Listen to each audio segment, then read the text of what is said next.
ಎಲ್ರಿಗೂ ನಮಸ್ಕಾರ. ಚಿಂತನ ಅಕಾಡೆಮಿ ಯೂಟ್ಯೂಬ್ ಚಾನಲ್ಗೆ ಹಾರ್ದಿಕ ಸ್ವಾಗತ. ಸ್ವಲ್ಪ ದಿನಗಳಿಂದ ವಿಡಿಯೋ ಮಾಡ್ಲಿಕ್ಕೆ ಆಗಿರಲಿಲ್ಲ, ದಯವಿಟ್ಟು ಕ್ಷಮಿಸಬೇಕು, ಕಾರಣಾಂತರಗಳಿಂದ ಆಗಿರಲಿಲ್ಲ. ಸೊ ಈಗ KRTET 2025 ನೋಟಿಫಿಕೇಶನ್ ಆಗಿದೆ, ತಮಗೆಲ್ಲ ಗೊತ್ತಿರುವಂತೆ. ಸೊ ನಾವು ಇವತ್ತು ಏನ್ ಮಾಡೋಣ ಅಂದ್ರೆ, ಸೊ ಇವತ್ತಿಂದ ಸುಮಾರು ಇವತ್ತು ತಾರೀಕು 25 ಅಕ್ಟೋಬರ್. ಓಕೆ, ಸೊ ಇನ್ನು ತುಂಬಾ ದಿನ ಇಲ್ಲ, ಸುಮಾರು ಒಂದು 40 ದಿನ ಇದೆ ಅನ್ಕೊಳ್ಳೋಣ ರಫ್ಲಿ. ಓಕೆ, ಸೊ 40 ದಿನದಲ್ಲಿ ಅಥವಾ 45 ದಿನದಲ್ಲಿ ನಾವು ಹೇಗೆ ಈ ಒಂದು ಎಕ್ಸಾಮ್ ಕ್ರ್ಯಾಕ್ ಮಾಡಬಹುದು? ತುಂಬಾ ಈಸಿಯಾಗಿ ನಾವು ಕ್ರ್ಯಾಕ್ ಮಾಡಬಹುದು. ಬಟ್ ನಾವಿಲ್ಲಿ 150ಕ್ಕೆ 90 ತಗೊಳಕ್ ಕೂತಿಲ್ಲ, 150ಕ್ಕೆ 120 ತಗೊಳಕ್ ಕೂತಿದ್ವಿ. ಹೇಗೆ ಅಂತ ನೋಡೋಣ. ಸುಮ್ಮನೆ ಹೇಳ್ತಾ ಇದ್ದೀನಿ ಅಂತಲ್ಲ, ನಾನು ಮಾಡಿದ್ದೀನಿ, ತುಂಬಾ ಜನರ ಕೈಲಿ ಮಾಡಿಸಿದ್ದೀನಿ. ಆಮೇಲೆ ಇನ್ನು ಮುಂದೆ ಕೂಡ ನೀವು ಕೂಡ ಮಾಡ್ತೀರಾ.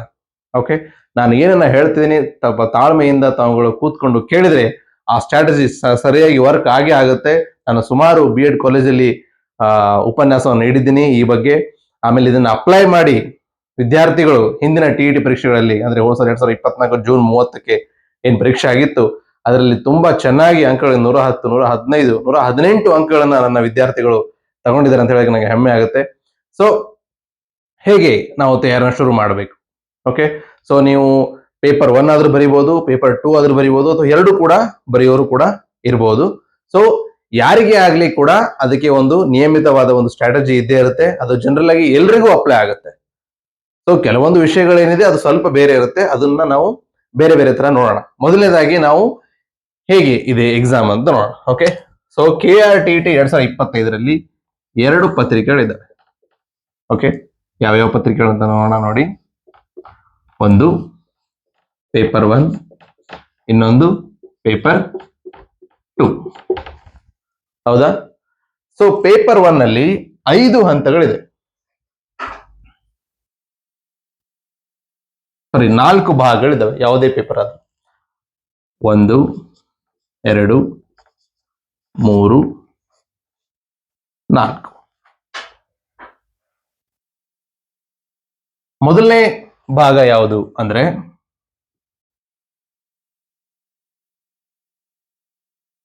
ಸೈಕಾಲಜಿ. ಸಾರಿ, ಮೊದಲನೇ ಭಾಗ ಭಾಷೆ 1 ಅಂತ ತಗೊಳ್ಳಿ. ಎರಡನೇ ಭಾಗ ಭಾಷೆ 2. ಸೊ ಮೂರನೇದು ಯಾವುದು ಅಂದ್ರೆ ಶಿಶು ಮನೋವಿಜ್ಞಾನ ಮತ್ತು ಬೋಧನಾ ಶಾಸ್ತ್ರ, ಚೈಲ್ಡ್ ಡೆವಲಪ್ಮೆಂಟ್ ಅಂಡ್ ಪೆಡಾಗೋಜಿ, CDP ಅಂತ ಕರಿತೀವಿ. ಓಕೆ, ಬ್ರಾಕೆಟ್ ಅಲ್ಲಿ ನಾನು CDP ಅಂತ ಬರಿತೀನಿ ನೋಡ್ರಿ, ಇಂಗ್ಲಿಷ್ ಮೀಡಿಯಂ ಅಲ್ಲಿ ಓದೋರಿಗೆ. ಓಕೆ, ನಾಲ್ಕನೇ ಭಾಗ ಏನಿರುತ್ತೆ, ಇದು ನಿಮ್ಮ ಮೆಥಡ್ ಇರುತ್ತೆ. ಸೊ ಪೇಪರ್ 1 ಮೆಥಡ್ ಒಂದೇ ಇರುತ್ತೆ ಎಲ್ರಿಗೂ ಕೂಡ, ಅದು ಗಣಿತ ಮತ್ತು ಪರಿಸರ ಅಧ್ಯಯನ. ಸೊ ಗಣಿತ ಮತ್ತು ಪರಿಸರ ಅಧ್ಯಯನ ಇರುತ್ತೆ. ಸೊ ಒಟ್ಟು 4 ಭಾಗಗಳು, ಒಂದು ಭಾಷೆ 1, ಭಾಷೆ 2, ಶಿಶು ಮನೋವಿಜ್ಞಾನ ಮತ್ತು ಬೋಧನಾ ಶಾಸ್ತ್ರ, ಗಣಿತ ಮತ್ತು ಪರಿಸರ ಅಧ್ಯಯನ. ಭಾಷೆ 1ಕ್ಕೆ 30 ಅಂಕಗಳು, ಭಾಷೆ 2ಕ್ಕೆ 30 ಅಂಕಗಳು, ಶಿಶು ಮನೋವಿಜ್ಞಾನ ಮತ್ತು ಬೋಧನಾ ಶಾಸ್ತ್ರ 30 ಅಂಕಗಳು. ಸೊ ಒಟ್ಟು 90 ಅಂಕಗಳಾಯ್ತು. ಗಣಿತ ಮತ್ತು ಪರಿಸರ ಅಧ್ಯಯನಕ್ಕೆ 60 ಅಂಕಗಳು. ಓಕೆ, ನಾವು ಭಾಷೆ 1 ಯಾವ್ದು ತಗೋಬೇಕು, ಹೆಂಗ್ ತಗೋ ನೋಡೋಣ ಮುಂದೆ. ಸೊ ಇಲ್ಲಿ ಈಗ ಪೇಪರ್ 2 ಅಲ್ಲಿ ಇಲ್ಲಿ 2 ತರ ವಿದ್ಯಾರ್ಥಿಗಳು ಬರ್ತಾರೆ. ಒಂದು BA ಮಾಡಿರ್ತಕ್ಕಂಥ ವಿದ್ಯಾರ್ಥಿಗಳು, ಇನ್ನೊಂದು BSc ಮಾಡಿರ್ತಕ್ಕಂಥ ವಿದ್ಯಾರ್ಥಿ. ಸೊ BA ಮತ್ತು BSc ಅವರಿಗೆ ಕಾಮನ್ ಆಗಿರುತ್ತೆ ಏನು? ಮೊದಲನೇದು ಸೇಮ್ ಅಲ್ಲಿ ಹೇಗೆ ತರ ನೋಡಿದ್ವಿ ನಾವು, ಭಾಷೆ 1, ಎರಡನೇದು ಭಾಷೆ 2, ಮೂರನೇದು ಸೇಮ್ ಶಿಶು ಮನೋವಿಜ್ಞಾನ ಮತ್ತು ಬೋಧನಾ ಶಾಸ್ತ್ರ, ಸೈಕಾಲಜಿ ಅಂತ ಕರಿತೀವಿ. ಅದು ಇಂಗ್ಲಿಷ್ ಅಲ್ಲಿ ಇದಕ್ಕೆ ಏನ್ ಕರಿತೀವಿ ನಾವು? CDP. ಓಕೆ, ಸೊ ನಾಲ್ಕನೇ ಭಾಗ ಏನಿದೆ ಇವ್ರಿಗೆ ಏನಿರುತ್ತೆ ಅಂದ್ರೆ ಅದು ಸಮಾಜ ವಿಜ್ಞಾನ ಇರುತ್ತೆ. ಓಕೆ, ಇವ್ರಿಗೆ ಏನಿರುತ್ತೆ ನಾಲ್ಕನೇ ಭಾಗ ಗಣಿತ ಮತ್ತು ವಿಜ್ಞಾನ ಇರುತ್ತೆ. ಸೊ ಇದು 30 ಅಂಕಗಳಿಗಿರುತ್ತೆ, ಇದು 30 ಅಂಕಗಳಿಗಿರುತ್ತೆ, ಇದು ಕೂಡ CDP 30 ಅಂಕಗಳಿಗಿರುತ್ತೆ. ಸೊ ಇವೆರಡು ಕೂಡ ಎಷ್ಟು ಅಂಕಗಳಿರುತ್ತೆ? 60 ಅಂಕಗಳಿರುತ್ತೆ. ಒಟ್ಟು 150. ಇಲ್ಲಿ ಕೂಡ 150. ನಾವು ಗಳಿಸಬೇಕಾಗಿರ್ತಕ್ಕಂಥ ಅಂಕಗಳು ಎಷ್ಟ್ರಿ? 90 ಅಲ್ಲ, 90 ಯಾರು ತಗೋತಾರ? ನೀವು ನನ್ನ ಕ್ಲಾಸ್ ಕೇಳಾಕತ್ತೆ 120 ತಗೋಬೇಕು ನೀವು. ಇದನ್ನ ಸುಮ್ಮನೆ ಹೇಳತ್ತಿಲ್ಲ ನಾನು. ಓಕೆ, ಹೆಂಗ್ ತಗೋಬೇಕು, ಹೆಂಗ್ ತಗೊಳಕ್ ಸಾಧ್ಯ ಇದೆ ಅನ್ನೋದನ್ನ ನೋಡೋಣ. 130 ತಗೊಳ್ಳೋದು ಕಷ್ಟ ಇದೆ, 140 ತಗೊಳ್ಳೋದು ಇನ್ನೂ ಕಷ್ಟ ಇದೆ, 150 ತಗೊಳ್ಳೋದು ಅಸಾಧ್ಯ ಐತಿ ನನ್ನ ಪ್ರಕಾರ. ಸೊ 120 ತಗೊಳ್ಳೋದು ಪಾಸಿಬಲ್, ಸಾಧ್ಯ ಇದೆ. ಓಕೆ, ಹೆಂಗೆ ಸಚಿನ್ ತೆಂಡೂಲ್ಕರ್ ಅವರು ಗ್ವಾಲಿಯರ್ ಅಲ್ಲಿ ಒನ್ ಡೇ ಕ್ರಿಕೆಟ್ ಅಲ್ಲಿ 200 ಮೊದಲೇ ದ್ವಿಶತಕ ಮಾಡೋದೇ ಅಸಾಧ್ಯ ಅಂತಿದ್ರು ತುಂಬಾ ಜನ. ಯಾವಾಗ ಸಚಿನ್ ತೆಂಡೂಲ್ಕರ್ ದ್ವಿಶತಕ ಮಾಡಿದ್ರು, ಆದ್ಮೇಲೆ 4-5 ಜನ ಮಾಡಿದ್ರು ದ್ವಿಶತಕ. ಹೌದಾ? ಸೊ ಆ ತರ 120 ತಗೋಬಹುದು. ಓಕೆ, ನಮ್ಮ ಟಾರ್ಗೆಟ್ 120. ಬಟ್ ನಿಮ್ಗೆ ಅಕಸ್ಮಾತ್ ತಗೊಳಕ್ ಆಗಲಿಲ್ಲ ಅಂದ್ರೆ ನೀವು 90 ತಗೊಂಡ್ರು ಕೂಡ ನೀವೇನಾಗ್ತೀರಿ? ಕ್ವಾಲಿಫೈ ಆಗ್ತೀರಿ. ಸೊ ಜಾಸ್ತಿ ಯಾಕೆ ತಗೋಬೇಕ್ರಿ? ಮತ್ ನೀವು ಜಾಸ್ತಿ ಯಾಕೆ ತಗೋಬೇಕಪ್ಪ ಅಂದ್ರೆ, ನಾಳೆ ಟೀಚರ್ ರಿಕ್ರೂಟ್ಮೆಂಟ್ ಎಕ್ಸಾಮ್ ಏನಾಗುತ್ತೆ CET, ಅದರಲ್ಲಿ ಇಲ್ಲಿ ತಗೊಂಡಿರ್ತಕ್ಕಂಥ TET ಅಲ್ಲಿ ತಗೊಂಡಿರ್ತಕ್ಕಂಥ ಮಾರ್ಕ್ಸ್ ನ ಕನ್ಸಿಡರ್ ಮಾಡಿ ಫೈನಲ್ ಮೆರಿಟ್ ಲಿಸ್ಟ್ ಗೆ ಅವರು ಪಬ್ಲಿಷ್ ಮಾಡ್ತಾರೆ. ಸೊ ಅವಾಗ ಅಕಸ್ಮಾತ್ ಇಲ್ಲಿ ಮಾರ್ಕ್ಸ್ ಜಾಸ್ತಿ ಇತ್ತು ಅಂದ್ರೆ, ಅಕಸ್ಮಾತ್ ನಾಳೆ CET ಸ್ವಲ್ಪ ಕಮ್ಮಿ ಮಾರ್ಕ್ಸ್ ತಗೊಂಡ್ರು ಕೂಡ ಅದು ಏನಾಗುತ್ತೆ? ಮ್ಯಾಚ್ ಅಪ್ ಆಗುತ್ತೆ. ಸೊ ನಮ್ಮ ಗುರಿ ಏನಿರಬೇಕು? First rank, second rank, third rank, top 10 rank ಅಲ್ಲಿ ಇರಬೇಕು ನಾವು. ಯಾವಾಗ? CET ಅಲ್ಲಿ. ಅದಕ್ಕೋಸ್ಕರ ಏನ್ ಮಾಡ್ಬೇಕು? ಎಲ್ಲಾ ಹಂತಗಳು ಚೆನ್ನಾಗಿ ಅಂಕಗಳು ತಗೋಬೇಕು. ಅಂದಾಗ ಮಾತ್ರ ಏನಾಗುತ್ತೆ? ನಾಳೆ ಕೌನ್ಸಿಲಿಂಗ್ ಏನಾಗುತ್ತಲ್ಲ, ನಾ ಫಸ್ಟ್ ರ್ಯಾಂಕ್ ಬಂದ್ರೆ ಜಾಸ್ತಿ ಪಗಾರ ಕೊಡ್ತಾರಂದ್ರೆ ಇಲ್ಲ, ಫಸ್ಟ್ ರ್ಯಾಂಕ್ ಬಂದ್ರೆ ಅಷ್ಟೇ ಪಗಾರ ಕೊಡ್ತಾರೆ, ಲಾಸ್ಟ್ ರ್ಯಾಂಕ್ ಬಂದ್ರೆ ಅಷ್ಟೇ ಪಗಾರ ಕೊಡ್ತಾರೆ. ಬಟ್ ನೀವು ಯಾವ ಶಾಲೆಯಲ್ಲಿ, ಯಾವ ಊರಿನಲ್ಲಿ ಕೆಲಸ ಮಾಡ್ಬೇಕನ್ನೋ ಆಯ್ಕೆ ಮಾಡ್ಬೇಕು ಸ್ವಾತಂತ್ರ್ಯ ನಿಮ್ಗೆ ಆಪ್ಷನ್ ಜಾಸ್ತಿ ಇರುತ್ತೆ. ಹೌದಾ? ಸೊ ಆದ್ರೆ ಆ ನಿಟ್ಟಿನಲ್ಲಿ ನೀವೇನ್ ಮಾಡ್ಬೇಕು? ಜಾಸ್ತಿ ಅಂಕಗಳನ್ನು ತಗೊಳ್ಳಿಕ್ಕೆ ಪ್ರಯತ್ನವನ್ನ ಮಾಡಬೇಕು. ಓಕೆ, ಸೊ ನಾವು ಈಗ ಪ್ಯಾಟರ್ನ್ ಅರ್ಥ ಮಾಡ್ಕೊಂಡಿವಿ, ಈ ಕಡೆ ಪೇಪರ್ 2 ಪ್ಯಾಟರ್ನ್ ಅರ್ಥ ಮಾಡ್ಕೊಂಡಿವಿ. ಮೊದಲ ಏನ್ ಮಾಡೋಣ? ಈ 3 ಏನ್ ಸೇಮ್ ಅದಲ್ಲ ಎರಡು ಕಡೆ, ಅದನ್ನ ಚರ್ಚೆ ಮಾಡೋಣ. ಭಾಷೆ 1 ಯಾವ್ದು ಆಯ್ಕೆ ಮಾಡ್ಕೋಬೇಕು, ಭಾಷೆ 2 ಯಾವ್ದು ಆಯ್ಕೆ ಮಾಡ್ಕೋಬೇಕು, ಇದನ್ನ ಹೆಂಗ ಫೇಸ್ ಮಾಡೋ ಶಿಶು ಮನೋವಿಜ್ಞಾನವನ್ನ, ಆಮೇಲೆ ಗಣಿತ ಮತ್ತು ಪರಿಸರ ಅಧ್ಯಯನ ಹೆಂಗ್ ಓದ್ಬೇಕು, ಆಮೇಲೆ ಇಲ್ಲೂ ಕೂಡ ನಾವು ಯಾವ ತರ ಅಭ್ಯಾಸ ಮಾಡಬೇಕು. ಓಕೆ, ಸೊ ಬನ್ನಿ ನೋಡೋಣ.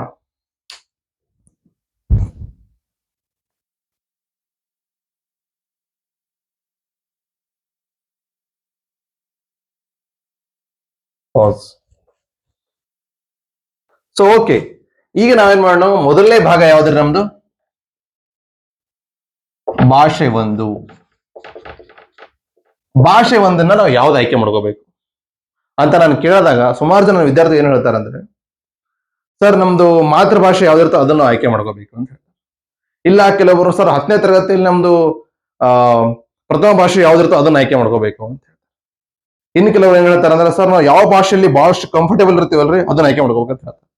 ಇನ್ನು ಕೆಲವರು ನಾವು ಯಾವ ಮೀಡಿಯಂಗೆ ನಾವು ಟೀಚ್ ಮಾಡಕ್ ಹೋಗ್ತೀವಲ್ಲ ಸರ್ ಮುಂದೆ, ಅದನ್ನ ಆಯ್ಕೆ ಮಾಡ್ಕೋಬೇಕು ಅಂತ ಹೇಳ್ತಾರೆ. ಹಿಂಗೆ ತರ ಪ್ರಶ್ನೆ ಉತ್ತರಗಳನ್ನ ಅವ್ರು ಕೊಡ್ತಾರೆ, ತಪ್ಪೇನಿಲ್ಲ. ಬಟ್ ನನ್ನ ಪ್ರಕಾರ ಭಾಷೆ 1 ಯಾವ್ದು ಆಯ್ಕೆ ಮಾಡ್ಕೋಬೇಕಂದ್ರೆ, ಯಾವ ಭಾಷೆಯಲ್ಲಿ ನಿಮಗೆ ನಿಜವಾಗಿಯೂ, ನಮ್ಮ ಉತ್ತರ ಕನ್ನಡ ಭಾಷೆ ಹೇಳ್ತಾರೆ ತಿಂಡಿ ಇರ್ತದ ಅಂದ್ರೆ ಏನ್ರಿ? ಯಾವ ಭಾಷೆ ನಿಜವಾಗಿ ನಿಮಗೆ ಹಿಡಿತ ಇರ್ತದಲ್ಲ ಅದನ್ನ ನೀವು ಭಾಷೆ 1 ಆಯ್ಕೆ ಮಾಡ್ಕೋಬೇಕು. ಉದಾಹರಣೆಗೆ ನನ್ನ ನಿಜವಾದ ಹಿಡಿತ ಇರೋದು ಯಾವ ಭಾಷೆ ರೀ? ಕನ್ನಡ ಭಾಷೆ. ಹೌದಾ? ಭಾಷೆ 1 ನಾನು ಕನ್ನಡ ಆಯ್ಕೆ ಮಾಡ್ಕೋತೀನಿ. ಯಾಕೆ ಅಂದ್ರೆ, ಉದಾಹರಣೆಗೆ ಎರಡು ತರ ಕನ್ನಡ ಇರ್ತಾವ. ಒಂದು ಭಾಷೆ 1 ಕನ್ನಡ ಇರ್ತದೆ, ಇನ್ನೊಂದು ಭಾಷೆ 2 ಕನ್ನಡ ಇರ್ತದೆ. ಭಾಷೆ 1 ಕನ್ನಡಕ್ಕೂ ಭಾಷೆ 2 ಕನ್ನಡಕ್ಕೂ ಏನು ವ್ಯತ್ಯಾಸ ಅಂದ್ರೆ, ಭಾಷೆ 1 ಕನ್ನಡಕ್ಕ ಟಫ್ ಇರ್ತದ, ಭಾಷೆ 2 ಕನ್ನಡಕ್ಕಿಂತ. ದ್ವಿತೀಯ ಭಾಷೆ ಕನ್ನಡಕ್ಕಿಂತ ಪ್ರಥಮ ಭಾಷೆ ಕನ್ನಡ ಟಫ್ ಇರ್ತದ. ಅದಕ್ಕೋಸ್ಕರ ಕನ್ನಡ ಎಷ್ಟೇ ಟಫ್ ಇದ್ರೂ ನಂಗೆ ನಡೀತದ, ಅದಕ್ಕೆ ನಾನು ಭಾಷೆ 1 ನಾನು ಕನ್ನಡವನ್ನ ಆಯ್ಕೆ ಮಾಡ್ಕೋತೀನಿ. ನಿಮ್ಗೆ ಬೇರೆ ಭಾಷೆ ಇರ್ಬೋದು. ಉದಾಹರಣೆ, ಕೆಲವರು ಮರಾಠಿ ಭಾಷೆಯಲ್ಲಿ ಪ್ರವೀಣ್ ಇರ್ತೀರಿ. ಹೌದಾ? ಅವ್ರೇನ್ ಮಾಡ್ಬೇಕು? ನೀವು ಭಾಷೆ 1 ಮರಾಠಿ ಆಯ್ಕೆ ಮಾಡ್ಕೋರಿ. ಭಾಷೆ 2 ನಿಮ್ಗೆ ಯಾವ್ದು ಅದಕ್ಕಿಂತ ಸ್ವಲ್ಪ ನಾನು ಕಂಫರ್ಟೇಬಲ್ ಅದೀನಿ ಅಂತಂದ್ರೆ ಯಾವ ಭಾಷೆನ ಆಯ್ಕೆ ಮಾಡ್ಕೊ. ಇದೇ ಭಾಷೆ ಆಯ್ಕೆ ಮಾಡ್ಕೋಬೇಕಂತ ಎಲ್ಲೂ ನಿಯಮ ಇಲ್ಲ. ದಯವಿಟ್ಟು ತಾವು ಅಧಿಸೂಚನೆಯನ್ನ ಸರಿಯಾಗಿ ಓದ್ರಿ. ನನ್ನ ಮಾತುಗಳ ಮೇಲೆ ನೀವು ಸಂಪೂರ್ಣವಾಗಿ ನಂಬಿಕೆ ಇಟ್ಟು ಏನ್ ಬೇಕಾದ್ ಮಾಡಕ್ ಹೋಗ್ಬೇಡ್ರಿ. ನೀವು ಸ್ವಲ್ಪ ಶಿಕ್ಷಕರಾಗೋರು ಇದೀರಿ, ನೋಟಿಫಿಕೇಶನ್ ನಿಮ್ಮ ಹತ್ರ ಫೋನ್ ಇರ್ತದ, ನಿಮ್ಮ ಹತ್ರ ಡೌನ್ಲೋಡ್ ಮಾಡ್ಕೊಂಡಿರ್ತೀರಿ. ದಯವಿಟ್ಟು ತಾವುಗಳು ಸಮಾಧಾನವಾಗಿ ಹೋದ್ರಿ. ಹಿಂಗೆ ಅದು. ಓಕೆ, ಇನ್ನೊಂದ್ಸಲ ರೀಕನ್ಫರ್ಮ್ ಮಾಡ್ಕೊಂಡು ಅಪ್ಲಿಕೇಶನ್ ಹಾಕಿ. ಓಕೆ, ಭಾಷೆ 1 ಯಾವ್ದು ಆಯ್ಕೆ ಮಾಡ್ಕೋಬೇಕಂದ್ರೆ, ನಾವು ಯಾವ ಭಾಷೆಯಲ್ಲಿ ನಮಗೆ ಚೆನ್ನಾಗಿ ಹಿಡಿತ ಇರ್ತದ, ಸಂಪೂರ್ಣ ಹಿಡಿತ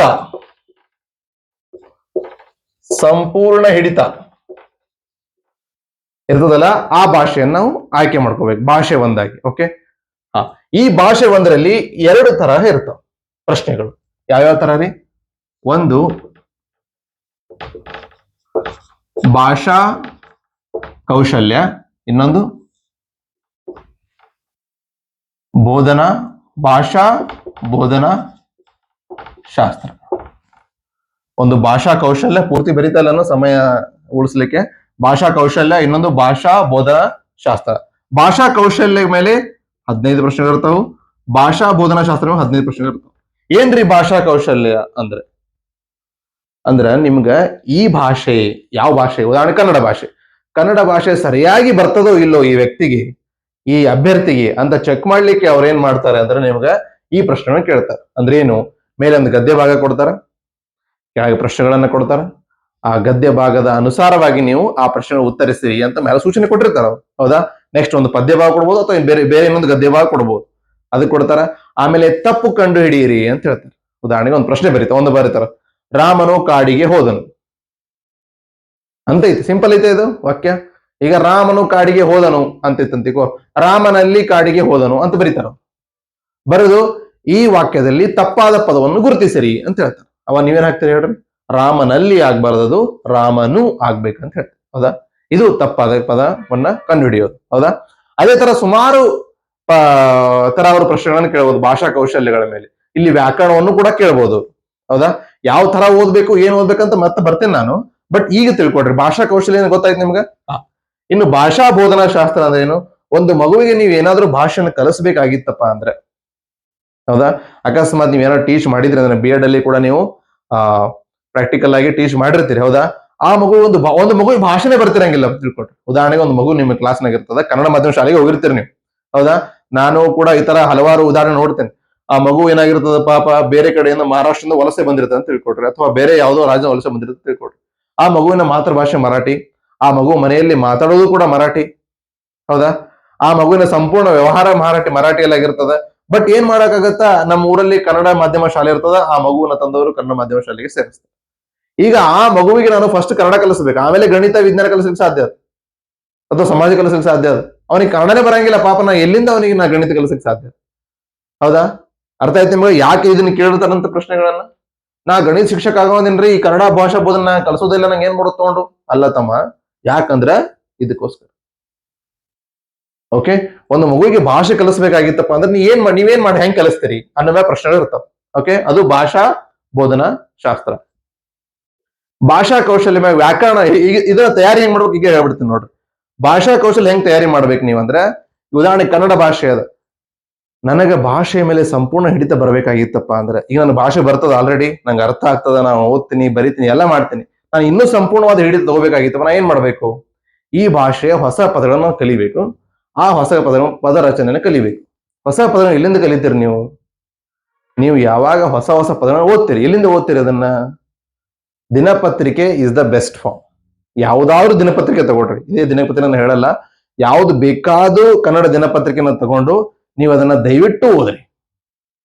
ಅದನ್ನ ಓದೋದ್ರ ಮೂಲಕ ನೀವೇನ್ ಕಲಿಬಹುದು? ಹೊಸ ಪದ ರಚನೆಯನ್ನು ಕಲಿಬಹುದು, ಹೊಸ ಪದಗಳನ್ನು ಕಲಿಬಹುದು. ಎಸ್ಪೆಷಲಿ ಯಾವುದೇ ದಿನಪತ್ರಿಕೆ ತಗೊಂಡ್ರು ಕೂಡ ಅದರಲ್ಲಿ ಸಂಪಾದಕೀಯ ಅಂತ ಇರ್ತದೆ ನೋಡ್ರಿ, ಒಳಗೆ 6ನೇ ಪೇಜ್ 7ನೇ ಪೇಜ್ ಅಲ್ಲಿ ಸಂಪಾದಕೀಯ ಅಂತ ಇರ್ತದೆ. ಆ ಸಂಪಾದಕೀಯವನ್ನ ಯಾರು ಬರೀತಾರ ಅಂದ್ರೆ ದೊಡ್ಡ ಶಾಣರ್ ಬರೀರ್ತಾರ. ಹೌದಾ? ಆ ಶಾಣರ್ ಬರೀ ಮುಂದೆ 20 ಸಲ ಯೋಚನೆ ಮಾಡಿರ್ತಾರೆ ಒಂದು ಪದವನ್ನು ಬಳಸಬೇಕಾಗಿದ್ರೆ. ಇಲ್ಲೇ ಈ ಪದವನ್ನು ಬಳಸಿದ್ರೆ ಸೂಕ್ತವಾದ ಅರ್ಥ ಕೊಡ್ತದಂತ ಯೋಚನೆ ಮಾಡಿ ಬರೀರ್ತಾರ ಅವ್ರು. ಅಂತ ಸಂಪಾದಕೀಯ ದೊಡ್ಡ ಕಾಣ್ತಾ ಗೊತ್ತನ್ರಿ, ಇಲ್ಲೊಂದು ಇರ್ತಾವ ನೋಡ್ರಿ ಪೇಪರ್ನ ಒಳಗೆ, ನೋಡು 6ನೇ 7ನೇ ಪೇಜ್ನ. ಹೌದಾ? ಅಂತ ಸಂಪಾದಕೀಯ ಓದೋದ್ರಿಂದ ನಿಮ್ಗೆ ಪದರಚನೆ ಗೊತ್ತಾಗ್ತದ, ಹೊಸ ಪದ ಅರ್ಥ ಆಗ್ತದೆ. ಅಲ್ಲಿಂದ ಓದ್ಬೇಕು. ಓಕೆ, ಅಲ್ಲಿಂದ ನೀವು ಭಾಷಾ ಕೌಶಲ್ಯ ಕಲಿಬಹುದು. ಇದು ಫಸ್ಟ್. ಸೆಕೆಂಡ್, ವ್ಯಾಕರಣ ಎಲ್ಲಿಂದ ಓದ್ಬೇಕು? 6ರಿಂದ 10ನೇ ತರಗತಿಯ ಓಕೆ ಪಠ್ಯ ಪುಸ್ತಕಗಳನ್ನ, ಕನ್ನಡ ಭಾಷೆ ಪಠ್ಯ ಪುಸ್ತಕಗಳನ್ನ, ಅಕಸ್ಮಾತ್ ನೀವು ಪೇಪರ್ ಅನ್ನು ಬರಿತಾ ಇದ್ರೆ 1ನೇ ತರಗತಿಯಿಂದ ಓದ್ಬೇಕು. ಪೇಪರ್ ಅನ್ನು ಬರಿತಾ ಇದ್ರೆ 1ನೇ ತರಗತಿಯಿಂದ ಡೌನ್ಲೋಡ್ ಮಾಡ್ರಿ. ಅಕಸ್ಮಾತ್ ಪೇಪರ್ 2 ಬರಿತಾ ಇದ್ರೆ 6ನೇ ತರಗತಿ ಅಥವಾ 5ರಿಂದ ಡೌನ್ಲೋಡ್ ಮಾಡೋ ನಡೀತು. ಓಕೆ, ಎರಡು ಬರೀತೀರ ಅಂದ್ರೆ 1ರಿಂದ 10 ಎಲ್ಲ ಓದ್ಬೇಕು ನೀವು, 2 ಪೇಪರ್ ಬರೀತೀರ. ಓಕೆ, ಅರ್ಥ ಮಾಡ್ಕೋರಿ. ಸೊ ಉದಾಹರಣೆಗೆ ಪೇಪರ್ 2 ಅಲ್ಲಿ ಕನ್ನಡ ವ್ಯಾಕರಣ ಹೆಂಗ್ ಓದ್ಬೇಕಂತ ಹೇಳ್ತೀನಿ ನಾನು. ಕನ್ನಡ ವ್ಯಾಕರಣ ನೀವು ಓದ್ಬೇಕಾಗಿತ್ತಪ್ಪ, ಏನ್ ಮಾಡ್ಬೇಕು? 6ನೇ ಕನ್ನಡ ಪುಸ್ತಕ ಡೌನ್ಲೋಡ್ ಮಾಡ್ಬೇಕು. ಒಂದು ವೆಬ್ಸೈಟ್ ಐತ್ರಿ, ಏನ್ ಹೆಸರು ನೋಡ್ರಿ, ಇಲ್ಲಿ ಬರೀತೀನಿ ನೋಡ್ರಿ, ktbs.com. ಸರ್ ನಾನು ಕಾಡ್ನಾಗ ಅದೀನಿ, ನಾ ಹಳ್ಳ್ಯಾಗ ಅದೀನಿ, ನನ್ನ ಕಡೆ ಬುಕ್ ಎಲ್ಲಿಂದ ಬರ್ತಾವು, ಹಿಂಗ್ ನೆಪ ಆಡೋರು ಬಹಳ ಜನ ಅದಾರ. ಹೌದ್ರಿ? ನಾವು ಹೇಳ್ತಿರ್ತೀವಿ ನೆಪ, ಕುಣಿಲಿಕ್ಕೆ ಬರೋದ ಎಲ್ಲ ಡೊಂಕ ಅಂದ್ರ ಅಂತ ಹಂಗ ಹೇಳ್ತಾರ ನಮ್ ಕಡೆ. ಬಟ್ ಹಂಗ ಆಗ್ಬಾರ್ದು. ಹೌದಾ? KTBS ಅಂತ, ಕರ್ನಾಟಕ ಟೆಕ್ಸ್ಟ್ ಬುಕ್ ಸೊಸೈಟಿ.com ಅಂತ. ಈ ವೆಬ್ಸೈಟ್ಗೆ ನೀವು ಹೋಗಿ ಯಾವ ತರಗತಿ ಬೇಕಾದ್ರೂ, ಯಾವ ಮಾಧ್ಯಮ ಬೇಕಾದ್ರೂ, ಎಂತ ವಿಷಯ ಬೇಕಾದ್ರೂ ಪುಸ್ತಕ ಡೌನ್ಲೋಡ್ ಮಾಡಬಹುದು. ಹೌದಾ? ಈಗ ನಂದು ಮಾತೃಭಾಷೆ ಮರಾಠಿ ಹೆಸರನ್ನ ಭಾಷೆ ಒಂದು ಮರಾಠಿ ತಗೊಳೋದೀನಿ, ನಂಗೆ ಮರಾಠಿ ಪುಸ್ತಕ ಎಲ್ಲಿ ಸಿಗ್ತಾವ್ರಿ? ಎಲ್ಲೂ ಸಿಗಂಗಿಲ್ಲ ಅಣ್ಣ. ನೀವೇನ್ ಮಾಡ್ಬೇಕು, ಈ ವೆಬ್ಸೈಟ್ಗೆ ಹೋಗ್ಬೇಕು, 6ನೇ ತರಗತಿ ಮರಾಠಿ ಭಾಷೆ ಪುಸ್ತಕ ಡೌನ್ಲೋಡ್ ಮಾಡ್ಕೋಬೇಕು. ಆ ಡೌನ್ಲೋಡ್ ಮಾಡ್ಕೊಂಡು ಅಲ್ಲಿಂದ ಓದ್ಬೇಕು. ಓಕೆ, ಕರ್ನಾಟಕ ಯಾವ್ದು ಬೇಕಾದ್ರೆ ಡೌನ್ಲೋಡ್ ಮಾಡ್ಕೋಬಹುದು. ಓಕೆ, ಡೌನ್ಲೋಡ್ ಮಾಡ್ಕೊಂಡ್ರಿ. ಈಗ ಉದಾಹರಣೆ 6ನೇ ತರಗತಿ ಕನ್ನಡ ಡೌನ್ಲೋಡ್ ಮಾಡಿದೆ, 7 ಕನ್ನಡ ಡೌನ್ಲೋಡ್ ಮಾಡಿದೆ, 8, 9, 10 ಡೌನ್ಲೋಡ್ ಮಾಡಿದೆ ನಾನು. ಡೌನ್ಲೋಡ್ ಮಾಡಿ ಏನ್ ಮಾಡಿದೆ ಹೇಳ್ರಿ? ಈಗ ಒಂದು ಪಾಠ ಇರ್ತದ, ಆ ಪಾಠ ಮುಗಿನ ಏನಿರ್ತದೆ ಹೇಳ್ರಿ? ಹಿಂದೆ ಶಬ್ದಾರ್ಥ ಇರ್ತದೆ. ಆ ಶಬ್ದಾರ್ಥ ನಮ್ಗೆ ಬೇಕು, ಯಾಕಂದ್ರೆ ಶಬ್ದದ ಅರ್ಥ ನಮ್ಗೆ ಗೊತ್ತಾಗಬೇಕು. ಆ ಶಬ್ದಾರ್ಥ ನಾವು ಓದ್ಬೇಕು, ಭಯಪಟ್ಟು ಮಾಡ್ಬೇಕು, ಅರ್ಥ ಮಾಡ್ಕೋಬೇಕು, ಪದರಚನೆ ಮಾಡ್ಬೇಕು. ಅಂದಾಡ್ ನೆನಪು ಉಳಿತದ. ಸುಮ್ ಬರೀ ಮ್ಯಾಯ ಮಕ್ಕ ಬಟ್ ಮಾಡೋದಲ್ಲ, ಸಣ್ಣ ಮಾಡ್ದಂಗ. ಒಂದು ಪದ ಐತಪ್ಪ ತಗೋಬೇಕು. ಈಗ ಅರಿ ಅಂತದ್, ಅರಿ ಅಂದ್ರೆ ಏನ್ರಿ? ತಿಳಿ ಹೇಳುವುದು. ಇನ್ನೊಂದು ಅರಿ ಅಂದ್ರೆ ಹುಡುಕಾಡ್ರಿ ಹೋಗಿ, ಎಲ್ಲ ನಾನು ಹೇಳ್ರಿ, ನೀವೇನ್ ಮಾಡ್ತೀರಿ? ಅದನ್ನೇನ್ ಮಾಡ್ಬೇಕು ನೀವು? ಪದದಲ್ಲಿ ರಚನೆ ಮಾಡ್ಬೇಕು. ಹೌದಾ? ಅರ್ಥ ಆಯ್ತ್ರಿ? ಈ ತರ ಈ ಹೊಳೆ ಐತಿ. ಹೊಳೆ ಅಂದ್ರೆ ಏನ್ರಿ? 2 ತರ ಹೊಳೆ ಅದಾವ. ಅದ್ ನಿಮ್ಗೆ ಗೊತ್ತು ಯಾವ ತರ ಹೊಳೆ ಅಂತ. ಹೌದಾ? ಆ ತರ ಏನ್ ಮಾಡ್ಬೇಕು ನೀವು?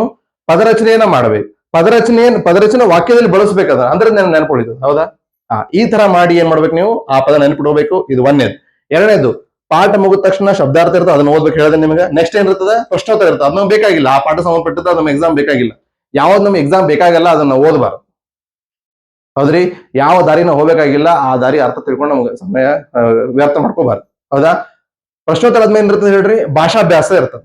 ಈ ಭಾಷಾಭ್ಯಾಸದಲ್ಲಿ ಏನ್ ಮಾಡ್ಬೇಕು ನಾವು ಅಂದ್ರೆ, ಉದಾಹರಣೆಗೆ ನಾನು ವರ್ಣಮಾಲೆ ಓದಾಕತ್ತೇನೆ. 6ನೇ ತರಗತಿ ವರ್ಣಮಾಲೆ ಐತಿ, ವರ್ಣಮಾಲೆ ಓದ್ದೆ ನಾನು. ವರ್ಣಮಾಲೆ ಮುಗೀತ್ ನಂದು. ಈಗ ನೀವೇನ್ ಮಾಡ್ಬೇಕು? ನೆಕ್ಸ್ಟ್ 2ನೇ ಪಾಠಕ್ಕೆ ಹೋಗ್ಬಾರ್ದ್ರಿ. 6ನೇ ತರಗತಿ ಒಳಗೆ ಏನ್ ಮಾಡ್ಬೇಕು? 7ನೇ ತರಗತಿ ಹೋಗ್ಬೇಕು. ಅಲ್ಲಿ ವರ್ಣಮಾಲೆ ಹುಡುಕಾಡ್ಬೇಕು. ಆ ವರ್ಣಮಾಲೆ ನೋಡ್ಬೇಕು. ಆ ವರ್ಣಮಾಲೆ ಅಲ್ಲಿ ವರ್ಣಮಾಲೆ ನೆಕ್ಸ್ಟ್ ಕಂಟಿನ್ಯೂ ಮಾಡ್ಬೇಕು. ನೆಕ್ಸ್ಟ್ 8ನೇ ತರಗತಿ ವರ್ಣಮಾಲೆ, 9 ವರ್ಣಮಾಲೆ, 10 ವರ್ಣಮಾಲೆ ಹುಡುಕಾಡ್ಬೇಕು. ನೆಕ್ಸ್ಟ್ 6ನೇ ತರಗತಿ ಸಂಧಿ ಕೊಟ್ಟಿದ್ರೆ ಸಂಧಿ, ಮತ್ತೆ 7ನೇ ತರಗತಿ ಸಂಧಿ ಎಲ್ಲದಾವ್. ಸಂಧಿ ಅಂದ್ರೆ ವ್ಯಾಕರಣ ಸಂಧಿ ರೀ. ಆ ಮನೆ ಈ ಮನೆ ಸಂಧಿ ಅಂತ ತಿಳ್ಕೊಂಡ್ರಿ. 6ನೇ ತರಗತಿ ಸಂಧಿ, ವ್ಯಾಕರಣ ಸಂಧಿ, 7 ಸಂಧಿ, 8 ಸಂಧಿ, 9 ಸಂಧಿ, 10 ಸಂಧಿ. ನೆಕ್ಸ್ಟ್ ಸಮಾಸ, ಛಂದಸ್ಸು, ಅಲಂಕಾರ, ಮಠ ಓದಿ ನಮಸ್ಕಾರ ಮಾಡ್ಬಿಡ್ಬೇಕ್ರಿ. ಅದಕ್ಕೆ ಜಾಸ್ತಿ ಓದಬಾರದು.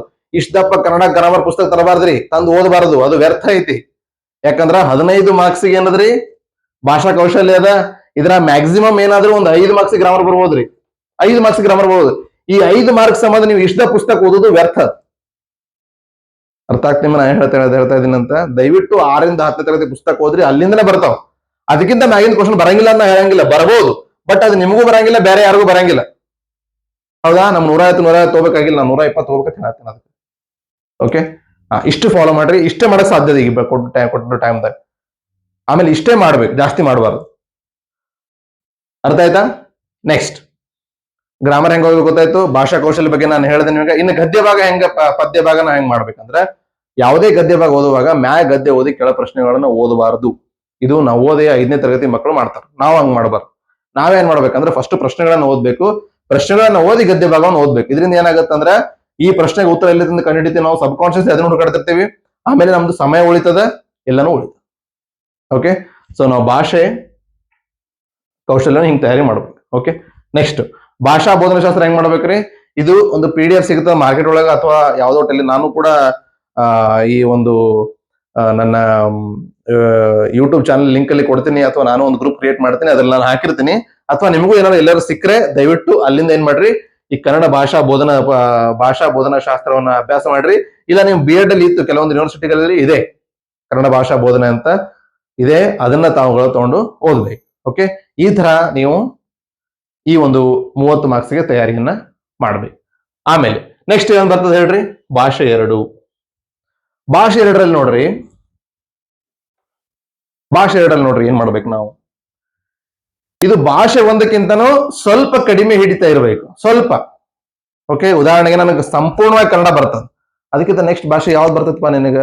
ನನಗ ಸ್ವಲ್ಪ ಮರಾಠಿನೂ ಬರ್ತದೆ, ನನಗ ಒಂದ್ ಸ್ವಲ್ಪ ತೆಲುಗು ಬರ್ತದೆ, ಸ್ವಲ್ಪ ಹಿಂದಿ ಬರ್ತದೆ.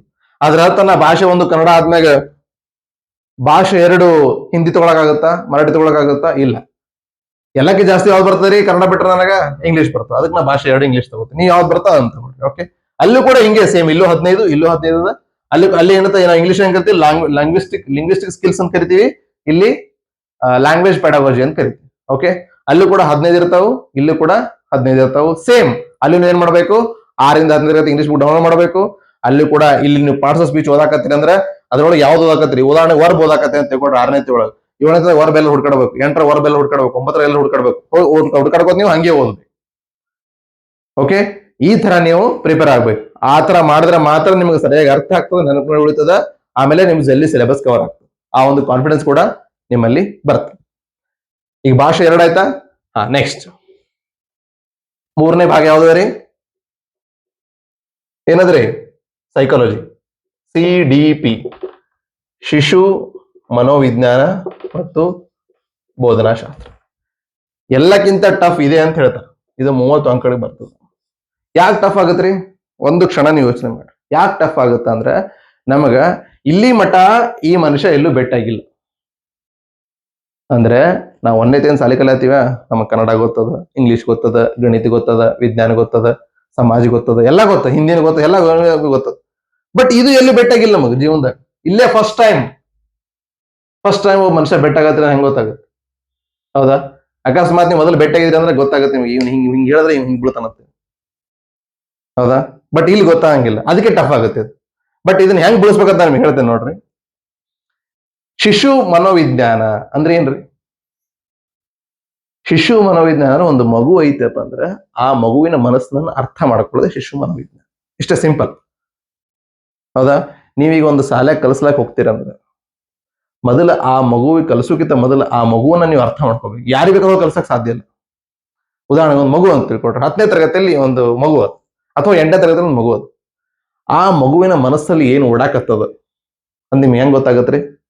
ಹೆಂಗ್ ಗೊತ್ತಾಗತ್ತಂದ್ರೆ ಆ ಮಗುವಿನ ಮಾತೃಭಾಷೆ ನಿಮ್ಗೆ ಗೊತ್ತಿರಬೇಕು, ಆ ಮಗುವಿನ ಆರ್ಥಿಕ ಪರಿಸ್ಥಿತಿ ನಿಮ್ಗೆ ಗೊತ್ತಿರಬೇಕು, ಆ ಮಗುವಿನ ಹಿಂದಿನ ತರಗತಿಯ ಸಾಧನೆ ನಿಮ್ಗೆ ಗೊತ್ತಿರಬೇಕು, ಆ ಮಗುವಿನ ತಂದೆ ತಾಯಿ ಎಲ್ಲಿ ವಾಸ ಮಾಡ್ತಾರ, ಅವ್ರ ಏನ್ ಕೆಲಸ ಮಾಡ್ತಾರ, ಅವರ ಒಂದು ಆರ್ಥಿಕ ಸಾಮಾಜಿಕ ಶೈಕ್ಷಣಿಕ ಸ್ಥಿತಿಗತಿ ಏನ್ ನಿಮ್ಗೆ ಗೊತ್ತಿರಬೇಕು. ಇದೆಲ್ಲ ನಿಮ್ಗೆ ಗೊತ್ತಾಯ್ತಾ? ಮುಖ್ಯವಾದ ಆ ಮಗುವಿನ ವಯಸ್ಸು ನಿಮ್ಗೆ ಗೊತ್ತಿರಬೇಕು. ಇವೆಲ್ಲ ಗೊತ್ತಾಯ್ತಪ್ಪ ಅಂದ್ರೆ ನೀವು ಅಷ್ಟೇ ಅವನಿಗೆ ಕಲಿಸ್ಲಿಕ್ಕೆ ಸಾಧ್ಯ. ಇದೆಲ್ಲ ತಿಳ್ಕೊಳ್ಳೋದೇ ಶಿಶು ಮನೋವಿಜ್ಞಾನ. ಇದೆಲ್ಲ ತಿಳ್ಕೊಂಡು ನೀವು ಅವನಿಗೆ ಏನ್ ಕಲಿಸ್ತಾ, ಯಾವುದೇ ವಿಷಯ ಕಲಿಸಬಹುದು, ಏನು? ಬೋಧನಾಶಾಸ್ತ್ರ. ಸಿಂಪಲ್. ಅರ್ಥ ಆಯ್ತ್ರಿ ನಿಮಗೆ? ಈಗ ಒಂದು ಮಗು ಅದ, ಒಂದು ಇಬ್ರು ಮಗು ಅದ ಅಂತ. ಒಬ್ಬ ಮಗು ಏನ್ ಮಾಡ್ತದ, ಚೆನ್ನಾಗಿ ಬಟ್ಟೆ ಹಾಕೊಂಡು ಅವ ಕಾರ್ನಾಗ ಬರ್ತಾನ. ಇನ್ನೊಬ್ಬ ಮಗು ಎಲ್ಲಿಂದ ಬರ್ತಾನ, ಒಂದು ಅಷ್ಟೇನು ಸುರಕ್ಷಿತವಲ್ಲದ ಬಡಾವಣೆಯಿಂದ ಬರ್ತಾನ ಅಂತ. ಹಂಗ್ ಬರ್ತಾನ ಅವನ ಹತ್ರ ಬಟ್ಟೆ ಇರಲ್ಲ, ಹೊಟ್ಟೆಗೆ ಅನ್ನ ಇರಲ್ಲ. ಹೌದಾ? ಮತ್ತೆ ಬೇರೆ ಕಡೆ ಕೆಲಸ ಮಾಡ್ತಾನ ಸಂಜೆ ಅಥವಾ ಬೆಳಿಗ್ಗೆ. ಹಿಂಗ್ ಇಬ್ರು ಬಂದ್ ಕೂದಿರ್ತಾರ. ಇಬ್ರಲ್ಲಿ ಯಾರು ಚೆನ್ನಾಗಿ ಕಲಿತಾರ? ಯಾರು ಬೇಕಾದ್ರೂ ಕಲಿಬಹುದು ಸರ, ಬಟ್ ಸಾಧ್ಯತೆ ಯಾರು ಜಾಸ್ತಿ ಅದ? ನಾವು ಸಾಧ್ಯತೆ ಬಗ್ಗೆ ಮಾತಾಡೋಣ. ಯಾರು ಬೇಕಾದ್ರೂ ಏನ್ ಬೇಕಾದ್ರೂ ಕಲಿಬಹುದು, ಅದೆಲ್ಲ ನಾನು ಹೇಳ್ತಾ ಇರೋದು. ಬಟ್ ಸಾಧ್ಯತೆ ಎಲ್ಲಿ ಜಾಸ್ತಿ ಅದ? ಸಾಧ್ಯತೆ ಎಲ್ಲಿ ಜಾಸ್ತಿ ಅಂದ್ರೆ ಯಾವ ಮಗುವಿನ ಅವನ ಅಗತ್ಯತೆಗಳು ಚೆನ್ನಾಗಿ ಪೂರ್ತಿಯಾಗಿರ್ತಾವಲ್ಲ ಅವನು ಕಲಿತ. ಉದಾಹರಣೆಗೆ ಮಾಸ್ಲೋಸ್ ಹೈರಾರ್ಕಿ ಆಫ್ ನೀಡ್ಸ್ ಅಂತ ಐತಿ. ಅಬ್ರಹಾಂ ಮಾಸ್ಲೋನ ಅಗತ್ಯತೆಗಳ ಸಿದ್ಧಾಂತ ಅಂತ ಕರೀತೀವಿ. ಅಂದ್ರೆ ಏನಂದ್ರೆ ಒಬ್ಬ ವ್ಯಕ್ತಿಗೆ ಮೊದಲು ಎಲ್ಲಕ್ಕಿಂತ ಮುಖ್ಯವಾಗಿ ಏನ್ ಬೇಕ್ರಿ? ಒಬ್ಬ ವ್ಯಕ್ತಿ ಎಲ್ಲ ಬರ್ರಿ ಮರಿದ್ರಿ ಅದನ್ನ. ಎಲ್ಲಕ್ಕಿಂತ ಮುಖ್ಯವಾಗಿ ಏನ್ ಬೇಕು? ಆ ವ್ಯಕ್ತಿಗೆ ಆಹಾರ ಬೇಕು. ಅದಾದ್ಮೇಲೆ ಆ ವ್ಯಕ್ತಿಗೆ ಏನ್ ಬೇಕು? ಬಟ್ಟೆ ಬೇಕು. ಅದಾದ್ಮೇಲೆ ಆಶ್ರಯ, ಒಂದು ಸೂರು ಬೇಕು. ಇದೆಲ್ಲ ಆದ ಮೇಲೆ ಆ ವ್ಯಕ್ತಿಗೆ ಏನ್ ಮಾಡ್ತಾನ? ವಿದ್ಯೆ, ಕರುಣೆ, ಪ್ರೀತಿ ಇದೆಲ್ಲ ಬರ್ತದೆ. ಇದು ಫಸ್ಟ್ ಅಂತ ಯಾವುದು ನಾ ಹೇಳಿದ್ದು, ಆಹಾರ ಇದೆಲ್ಲ. ಅದಾದ್ಮೇಲೆ ಏನ್ ಬರ್ತದ? ಪ್ರೀತಿ, ಕರುಣೆ, ತ್ಯಾಗ ಇದೆಲ್ಲ ಬರ್ತದೆ.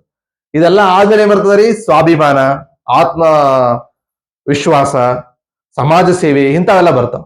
ಹೌದಾ? ಒಂದು ಕಥೆ ಅದ್ರಿ. ಈಗ ಒಂದು ಸಾಹುಕಾರ ಇರ್ತಾನ ಒಂದು ಊರಾಗ. ಆ ಸಾಹುಕಾರ ಏನ್ ಮಾಡ್ತಾನೆ ಅಂದ್ರೆ, ಅವನ ಮನೆ ಒಂದು ಆಳು ಇರ್ತದೆ.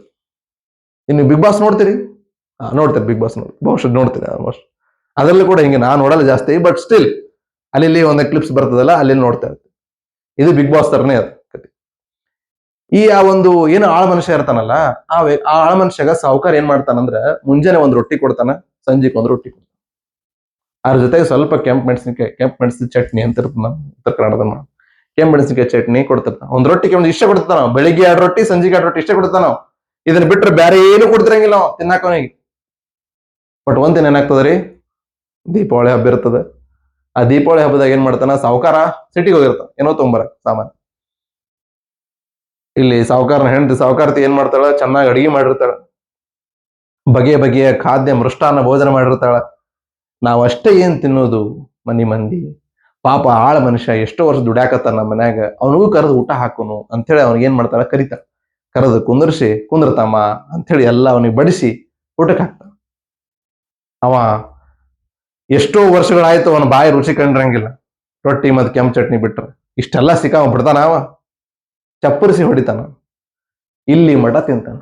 ಜಗ್ಗೇಶ್ ಯಾವ್ದೊಂದು ಪಿಕ್ಚರ್ ತಿಂತಾನ ನೋಡ್ರಿ, ಶಂಕರ್ ನಾಗೂರ್ ಒಂದು ಸೀನ್ ಅದು, ಹೌದಾ, ಹಂಗ್ ತಿಂತಾನ. ಇಲ್ಲಿ ಮಠ ತಿಂದ ಆದ ಮ್ಯಾಗ ಅವ ಏನ್ ಮಾಡ್ತಾನ, ಆರಾಮ್ ಹೋಗಿ ಹೊರಗೆ ತಟ್ಟ ಹಾಸ್ಕೊಂಡ್ ಮಲ್ಕೊಂಡ್ಬಿಡ್ತಾನ. ಸೊ ಸಾವುಕಾರ ಬರ್ತಾನ, ಸಾವುಕಾರ ಊಟ ಮಲ್ಕೋತಾನ. ಮರುದಿವ್ಸ ಬೆಳಿಗ್ಗೆ ಎದ್ದು ಸಾವುಕಾರ ಏನ್ ಮಾಡ್ತಾನ, ಅವನಿಗೆ ಅದೇ 2 ರೊಟ್ಟಿ ಕೆಂಪು ಚಟ್ನಿ ಕೊಡ್ತಾನ ತಿನ್ನಾಕ. ಅವ ತಿನ್ನೋದಿಲ್ಲ. ಅವ ಏನ್ ಬಿಡ್ತಾನ್ರಿ, ಬಿಸಿ ಬಿಸಿ ಬಿಡ್ತಾನ ಅಡಿಗೆ. ಯಾಕೆ ಹೇಳ್ರಿ? ಅವ ಬಿಸಿ ಬಿಸಿ ಅಡಿಗೆ ಏನ್ ಬಿಡ್ತಾನಲ್ಲ, ಬಂದು ಸಾವುಕಾರ ಏನ್ ಮಾಡ್ತಾನ, ಸಾವುಕಾರತಿಗೆ ಪ್ರಶ್ನೆ ಮಾಡ್ತಾನ. ಏನ್ ಪ್ರಶ್ನೆ ಮಾಡ್ತಾನ, ನೀ ಅವನಿಗೆ ನಿನ್ನೆ ಹಬ್ಬದ ಊಟ ಮಾಡಿಸಿ ಏನಂತೇಳಿ. ಇದ್ ಹೆಂಗ್ ಗೊತ್ತಾಯ್ತ್ರಿ ಅವನಿಗೆ, ಸಾವುಕಾರಗ?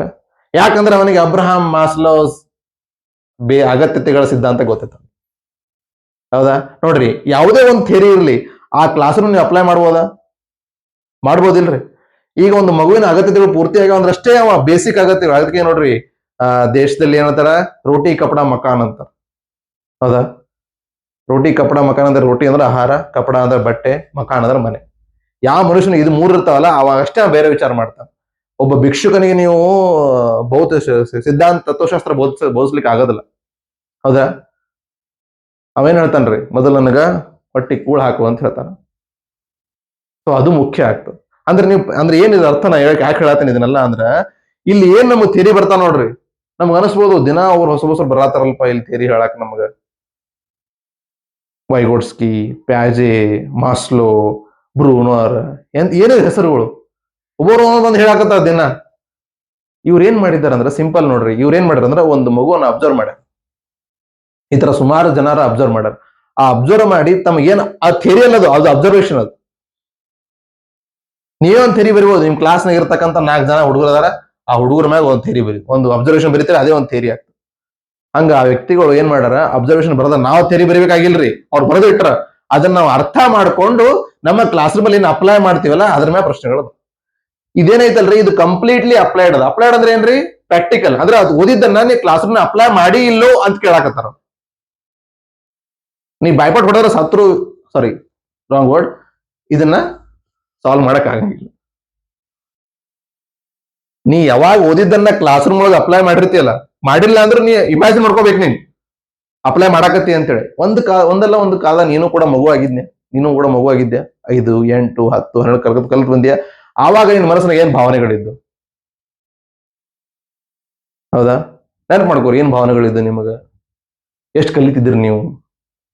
ಯಾರಿಗಾರಿಗೆ ಹೆಂಗ್ ಕಮೆಂಟ್ ಪಾಸ್ ಮಾಡ್ತಿದ್ರಿ ನೀವು? ಅದನ್ನ ಹೆಂಗ್ ರಿಸೀವ್ ಮಾಡ್ತಿದ್ರಿ ನೀವು? ಸರ್ ಎದ್ ನಿಲ್ಲಿಸಿ ಬಗಿ ಮುಂದೆ ಹಿಂಗ್ ಕೆಳಗೆ ನಗ್ತಿದ್ರಿ ಇಲ್ಲೋ? ಹೌದಾ? ಇದೆಲ್ಲ ನಾವೆಲ್ಲ ಮಾಡೇ ಬಂದಿರ್ತೀವಿ. ಹೌದಾ? ಇದೆಲ್ಲ ಅದೇ ಐತಿ. ಇದನ್ನ ಎಲ್ಲಿಂದ ಕವರ್ ಮಾಡ್ಬೇಕ್ರಿ ನಾವು 30 ಅಂಕಗಳಿಗೆ? ನಿಮ್ಮ ಹತ್ರ ಏನಾದ್ರೂ BEd ಪುಸ್ತಕಗಳಿದ್ದು ಅಂದ್ರೆ ದಯವಿಟ್ಟು ನೀವೇನ್ ಮಾಡ್ರಿ, ಸಿಲೆಬಸ್ ಕೊಟ್ಟಿರ್ತಕ್ಕಂಥ ಪಾಯಿಂಟ್ಸ್ ಗಳು ಏನದಾವಲ್ಲ, ಆ ಪಾಯಿಂಟ್ಗಳು ನಿಮ್ಮ BEd ಪುಸ್ತಕದ ಅದಾವ, ಅಲ್ಲಿಂದನೇ ಓದ್ರಿ. ಪ್ಲಸ್ ನಾನು ಕ್ಲಾಸ್ ಮಾಡ್ತಿರ್ತೀನಿ, ಅದನ್ನ ಫಾಲೋ ಮಾಡ್ರಿ. ನಿಮ್ಮ ಹತ್ರ BEd ಪುಸ್ತಕ ಇರಲಿಲ್ಲ ಅಂದ್ರೆ ನೀವು ಯಾವುದೇ ಬುಕ್ ತಗೋರಿ ಮಾರ್ಕೆಟ್ದಾಗ, ನಾ ಹೆಸರು ಹೇಳಕ್ ಹೋಗಂಗಿಲ್ಲ, ಆ ಬುಕ್ಗಳು ಒಳ್ಳೆ. ಬಟ್ ನಾನೇನ್ ಹೇಳ್ತಾ ಇದ್ದೀನಿ ಅಂದ್ರೆ, ಕ್ವಶನ್ ಪೇಪರ್ ಸೆಟ್ ಮಾಡವ ಯಾವುದೇ ಪ್ರೈವೇಟ್ ಆಥರ್ ರೆಫರ್ ಮಾಡಿ ಅವ ಕ್ವಶನ್ ಪೇಪರ್ ಸೆಟ್ ಮಾಡಂಗಿಲ್ರಿ. ನಾನು ಕೂಡ ಗವರ್ಮೆಂಟ್ ಬುಕ್ಸ್ನೇ ಓದಿನಿ. ನನ್ನ ಒಂದು BEd ಬುಕ್ಸ್ ಏನಿದ್ದು ಅದನ್ನೇ ಓದಿನಿ. ಅಲ್ಲಿಂದನೇ ಪ್ರಶ್ನೆಗಳು ಬರ್ತಾವ, ಬೇರೆ ಎಲ್ಲಿಂದನೂ ಪ್ರಶ್ನೆಗಳು ಬರುವುದಿಲ್ಲ. ಅಲ್ಲಿಂದ ಬರಲಿಲ್ಲ ಅಂದ್ರೆ ಅದು ಅಪ್ಲೈಡ್ ಇರ್ತಾವ, ಶಬ್ದಗಳ ಬದಲಾವಣೆ ಆಗಿರ್ತಾವ, ಅರ್ಥ ಅವೇ ಇರ್ತಾವ. ಅರ್ಥ ಆಯ್ತಾ? ಸೊ BEd ಪುಸ್ತಕಗಳನ್ನ ತಗೊಳ್ರಿ, ಯಾವ ಟಾಪಿಕ್ ಎಲ್ಲಿ, ಆ ಟಾಪಿಕ್ ನೋಡ್ರಿ, ಆ ಟಾಪಿಕ್ ಹುಡುಕ್ಯಾಡ್ರಿ. 4 ಸೆಮಿಸ್ಟರ್ ಬುಕ್ ನ ಎಲ್ಲದ ಟಾಪಿಕ್ ಅಂತ ಹೇಳಿ ನಾ ಅಂತ ಕವರ್ ಮಾಡಿರ್ತೇವೆ ವಿಡಿಯೋಸ್ನಾಗ. ಅಕಸ್ಮಾತ್ ಮಿಸ್ ಆಗಿದ್ರು, ಆಗಿರಂಗಿಲ್ಲ ಒಂದೇ ಮಾತು, ಬಟ್ ಆಗಿದ್ರು ಕೂಡ ನೀವು ಅಲ್ಲಿಂದ ಕವರ್ ಮಾಡಿ. ನನ್ನ ವಿಡಿಯೋಸ್ ಅದೆಲ್ಲ ವಿಡಿಯೋ ನೋಡ್ತಾ ಇರ್ತಿರಲ್ಲ, ದಯವಿಟ್ಟು ಇದನ್ನೆಲ್ಲ ಸುಮ್ಮನೆ ನೋಡ್ಬೇಡ್ರಿ. ಪುರಾಣ ಕೇಳ್ದಂಗ, ಶ್ರಾವಣದಾಗ ಸ್ವಾಮೀಜಿಗಳು ಪುರಾಣ ಕೇಳ್ದಂಗೆ ಕೇಳಬೇಡ್ರಿ. ದಯವಿಟ್ಟು ಅದನ್ನ ನೋಟ್ಸ್ ಮಾಡ್ಕೊತ ಹೋಗ್ರಿ. ಅದ್ರ ಜೊತೆಗೆ ಕ್ಲಾಸ್ ಅದು ನೋಟ್ಸ್ ಮಾಡ್ಕೊತ ಹೋಗ್ರಿ. ನಿಮ್ಮ BEd ಪುಸ್ತಕ ಇಷ್ಟನ್ನೇ ಓದ್ರಿ ಸಾಕು. ಓಕೆ, ಇದನ್ನ ಹೆಂಗ್ ಕವರ್ ಮಾಡ್ಕೊಂಡು ನೋಡಿದ್ವಿ ನಾವು. ನೆಕ್ಸ್ಟ್ ಮುಂದಿಂದು ಭಾಗವನ್ನು ಹೆಂಗ್ ಮಾಡೋಣ ನೋಡೋಣ.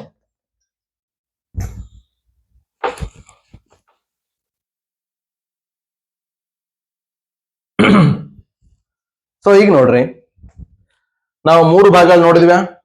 ಇನ್ ನೋಡ್ರಿ, ಇನ್ನೇನ್ ಹೇಳಿದ್ವಿ ನಾವು, ಪೇಪರ್ 1ರಲ್ಲಿ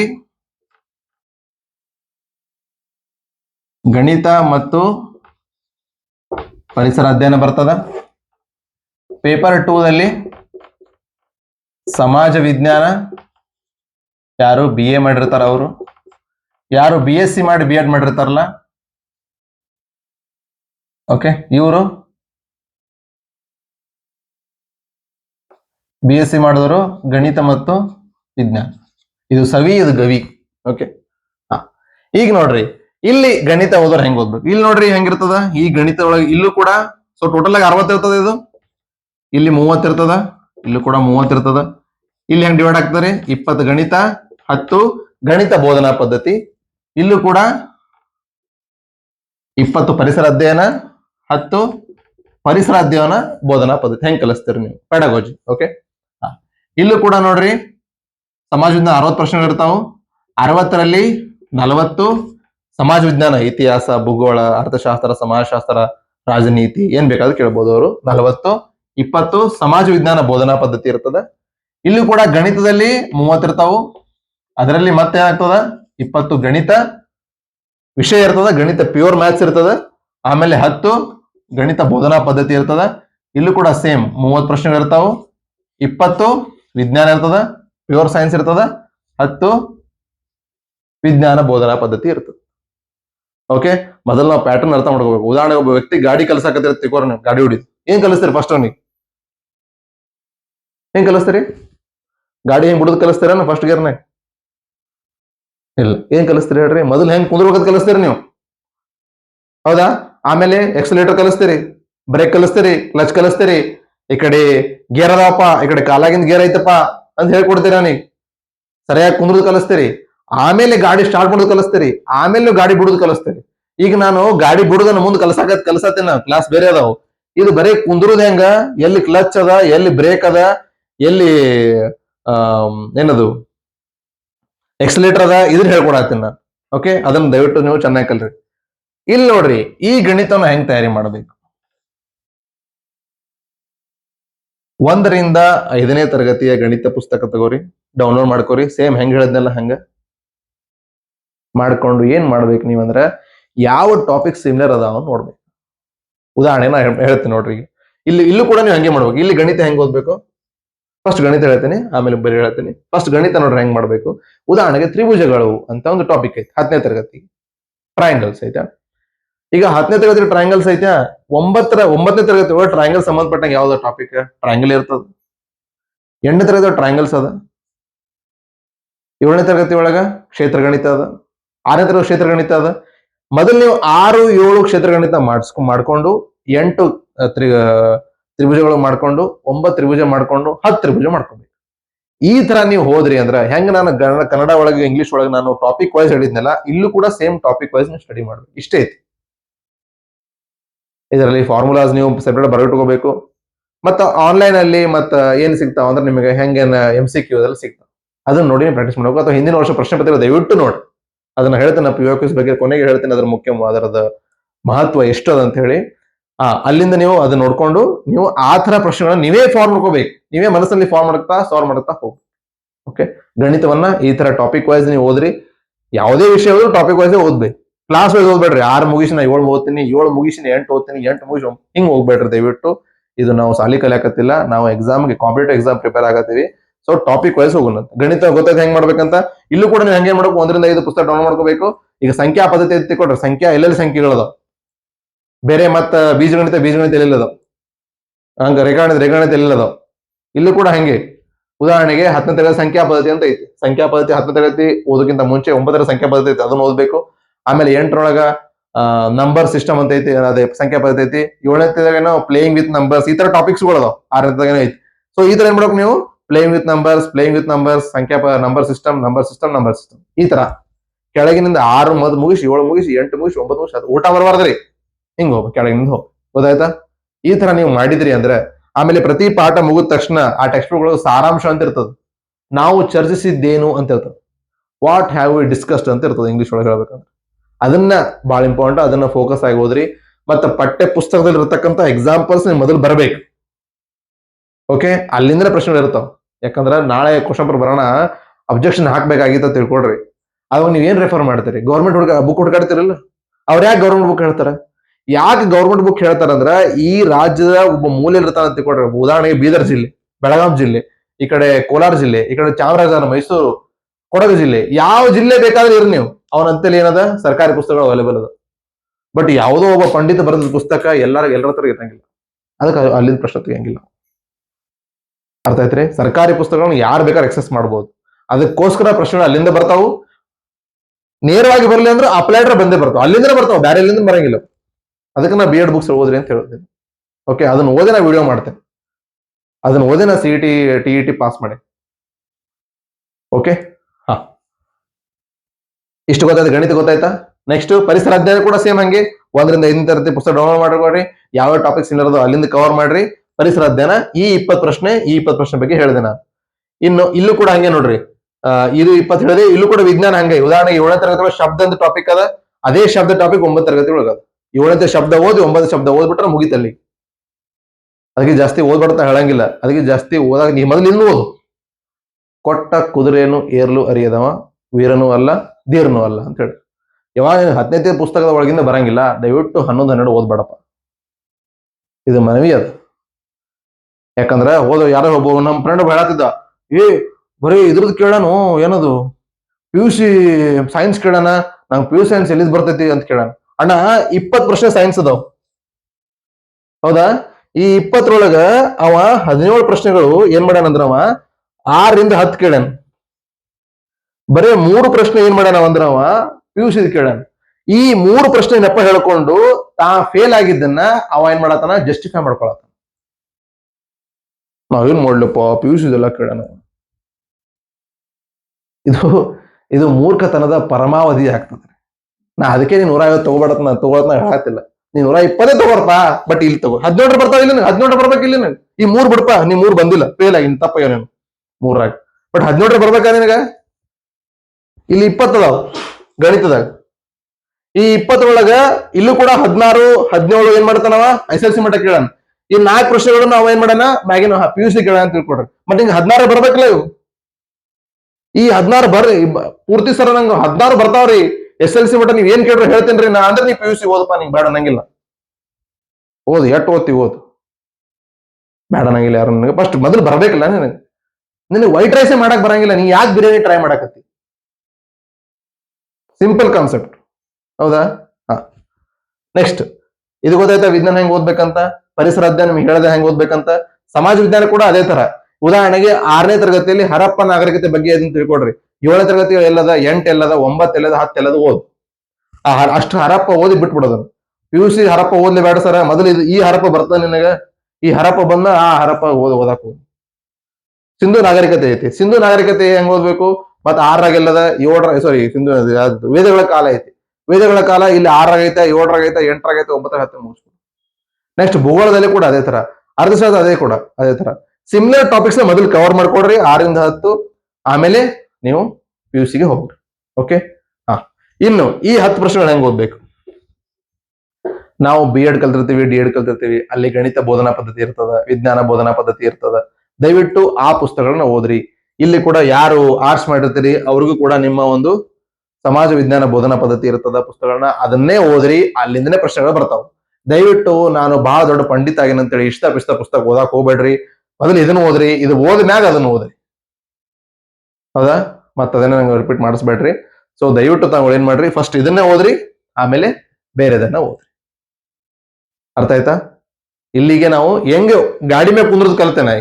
ಇನ್ನು ಗಾಡಿ ಬಿಡುದು ಫಸ್ಟ್ ಗೇರ್ ಹಾಕೋದು ಹೆಂಗಂತ ಹೇಳ್ಕೊಡ್ತೇನೆ ನಾನು. ಅಷ್ಟು ಹೇಳ್ಕೊಟ್ಟು ಈ ವಿಡಿಯೋ ಮುಗಿಸ್ತೀವಿ. ಕ್ಲಾಸ್ಗಳನ್ನ ಗಾಡಿ ಬಿಡಿಸ್ ಮುಂದೆ ಬಿಟ್ಟ ಮ್ಯಾಗ ಏನ್ ಮಾಡ್ಬೇಕು, ಸೆಕೆಂಡ್ ಹೆಂಗ್ ಆಗ್ಬೇಕು, ಥರ್ಡ್ ಹೆಂಗ್ ಆಗ್ಬೇಕು, ಫೋರ್ತ್ ಹೆಂಗ್ ಆಗ್ಬೇಕು ಅನ್ನೋದನ್ನ ನಾನು ಮುಂದಿನ ವಿಡಿಯೋದಲ್ಲಿ ಹೇಳ್ತೀನಿ. ಫಸ್ಟ್ ಈ ವಿಡಿಯೋದಲ್ಲಿ ಫಸ್ಟ್ ಗೇರ್ ಹೆಂಗ್ ಬಿಡ್ಬೇಕಂತ ಹೇಳ್ತೇನೆ. ಕೊಡ್ತೀವಿ.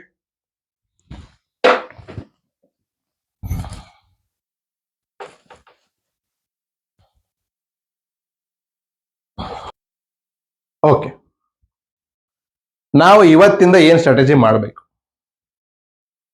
ಮತ್ತ ಎಕ್ಸಾಮ್ ಹಾಲಲ್ಲಿ ನಮ್ಮ ಸ್ಟ್ರಾಟಜಿ ಏನಿರ್ಬೇಕು ಅನ್ನೋದು.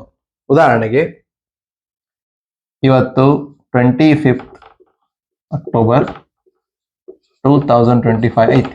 ನಮ್ಮ ಎಕ್ಸಾಮ್ ಎಂದೈತಿ ಮೇಡಮ್ ಅಥವಾ ಸರ್? 7th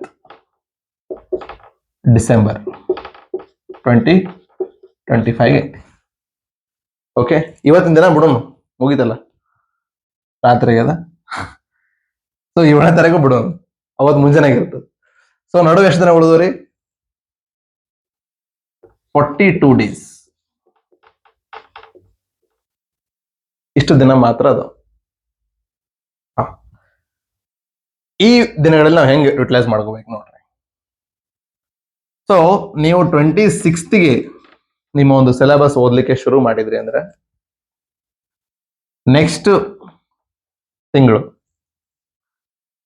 26th ಅಕ್ಟೋಬರ್ ಇಂದ 20th ನವೆಂಬರ್ ವರೆಗೆ ನೀವು ಸಿಲೆಬಸ್ನ ಪ್ರತಿಯೊಂದು ಮೂಲೆಯನ್ನು ಓದಿರ್ಬೇಕು. ಅಂದ್ರೆ ಫಸ್ಟ್ ರೀಡಿಂಗ್ ಆಗಿರ್ಬೇಕು ನಿಮ್ದು. ಫಸ್ಟ್ ರೀಡಿಂಗ್ ಅಂಡ್ ಅಂಡರ್ಸ್ಟ್ಯಾಂಡಿಂಗ್, ಬರೀ ರೀಡಿಂಗ್ ಅಲ್ಲ, ಫಸ್ಟ್ ರೀಡಿಂಗ್ ಅಂಡ್ ಅಂಡರ್ಸ್ಟ್ಯಾಂಡಿಂಗ್ ಆಗಿರ್ಬೇಕು. ನೆಕ್ಸ್ಟ್ ಇದಾದ ಮೇಲೆ 21st ನವೆಂಬರ್ ಇಂದ 30th ನವೆಂಬರ್ ವರೆಗೆ ನೀವೇನ್ ಮಾಡ್ಬೇಕಂದ್ರೆ ಈ ಒಂದು ಸಿಲೆಬಸ್ ಏನು ಓದಿರ್ತಿರಲ್ಲ, ಇದಕ್ಕೆ ನೀವು ಸೆಕೆಂಡ್ ರೀಡಿಂಗ್ ಅಂಡ್ ಅಂಡರ್ಸ್ಟ್ಯಾಂಡಿಂಗ್ ಆಗ್ಬೇಕು. ಓಕೆ, ನೆಕ್ಸ್ಟ್ 1st ಡಿಸೆಂಬರ್ ಇಂದ 6th ಡಿಸೆಂಬರ್ ವರೆಗೆ ನಿಮ್ದು third reading and understanding and final revision ಅಂತ ಕರಿತೀವಿ. ಇದಾಗಿರ್ಬೇಕು. ಹೆಂಗಾಗುತ್ತೆ ಸರ್? ಹೆಂಗ ಆಕೈತಂದ್ರೆ ನೀವು ವಿಚಾರ ಮಾಡಪ್ಪ ತಮ್ಮ, ನಾನು ನಿಂಗೆ ಹೆಚ್ಚಿಗೆ ಹೇಳಂಗಿಲ್ಲ. ಬಟ್ ಏನಂದ್ರೆ ಈ ತರ ನೀನು ಮಾಡ್ಲೇಬೇಕು. ಇದೇ ನೀನು ಫಸ್ಟ್ ಟೈಮ್ ಓದಾಕತ್ತಿಲ್ಲ, ಹೊಸ ಹುಡುಗಲ್ಲಿ ನೀನು BEd ಮಾಡಿರ್ತೀವಿ, ಒಂದ್ ಸ್ವಲ್ಪ ಓದಿರ್ತೀವಿ ಸೈಕಾಲಜಿ, ಹೌದಾ? ಇಟ್ಟು ದಿನ ನೀ ಸಾಲಿ ಕಲ್ತಿ, ಸ್ವಲ್ಪ ಕನ್ನಡ ಬರ್ತದೆ ಈಗ, ಇಟ್ಟು ದಿನ ಸಾಲಿ ಕಲ್, ಸ್ವಲ್ಪ ಇಂಗ್ಲಿಷ್ ಬರ್ತದ, ಇಟ್ಟು ದಿನ ಸಾಲಿ ಕಲ್ತ, ಸ್ವಲ್ಪ ಗಣಿತ ಬರ್ತದ, ವಿಜ್ಞಾನ ಬರ್ತದ, ಸಮಾಜ ವಿಜ್ಞಾನ ಬರ್ತದ, ಸ್ವಲ್ಪ ಬರ್ತದಿಲ್ಲ. ಮತ್ತೆ ಇದೇ ಹೊಸದಾಗಿ ಓದಾಕತ್ತೀರಿ ನೀವು. ಸರ್ ನಾ ನೀವು ಭಯಾಕತೆ ಅಂತ ಅನಿಸ್ತಿರ್ಬೋದು, ಬಟ್ ಏನಂದ್ರೆ ಸತ್ಯವಾಗಿರ್ತದೆ, ಹೌದಾ? ಸೊ ಸ್ವಲ್ಪ ನಿಮ್ಗೆ ಬಂದೇ ಬರ್ತದ.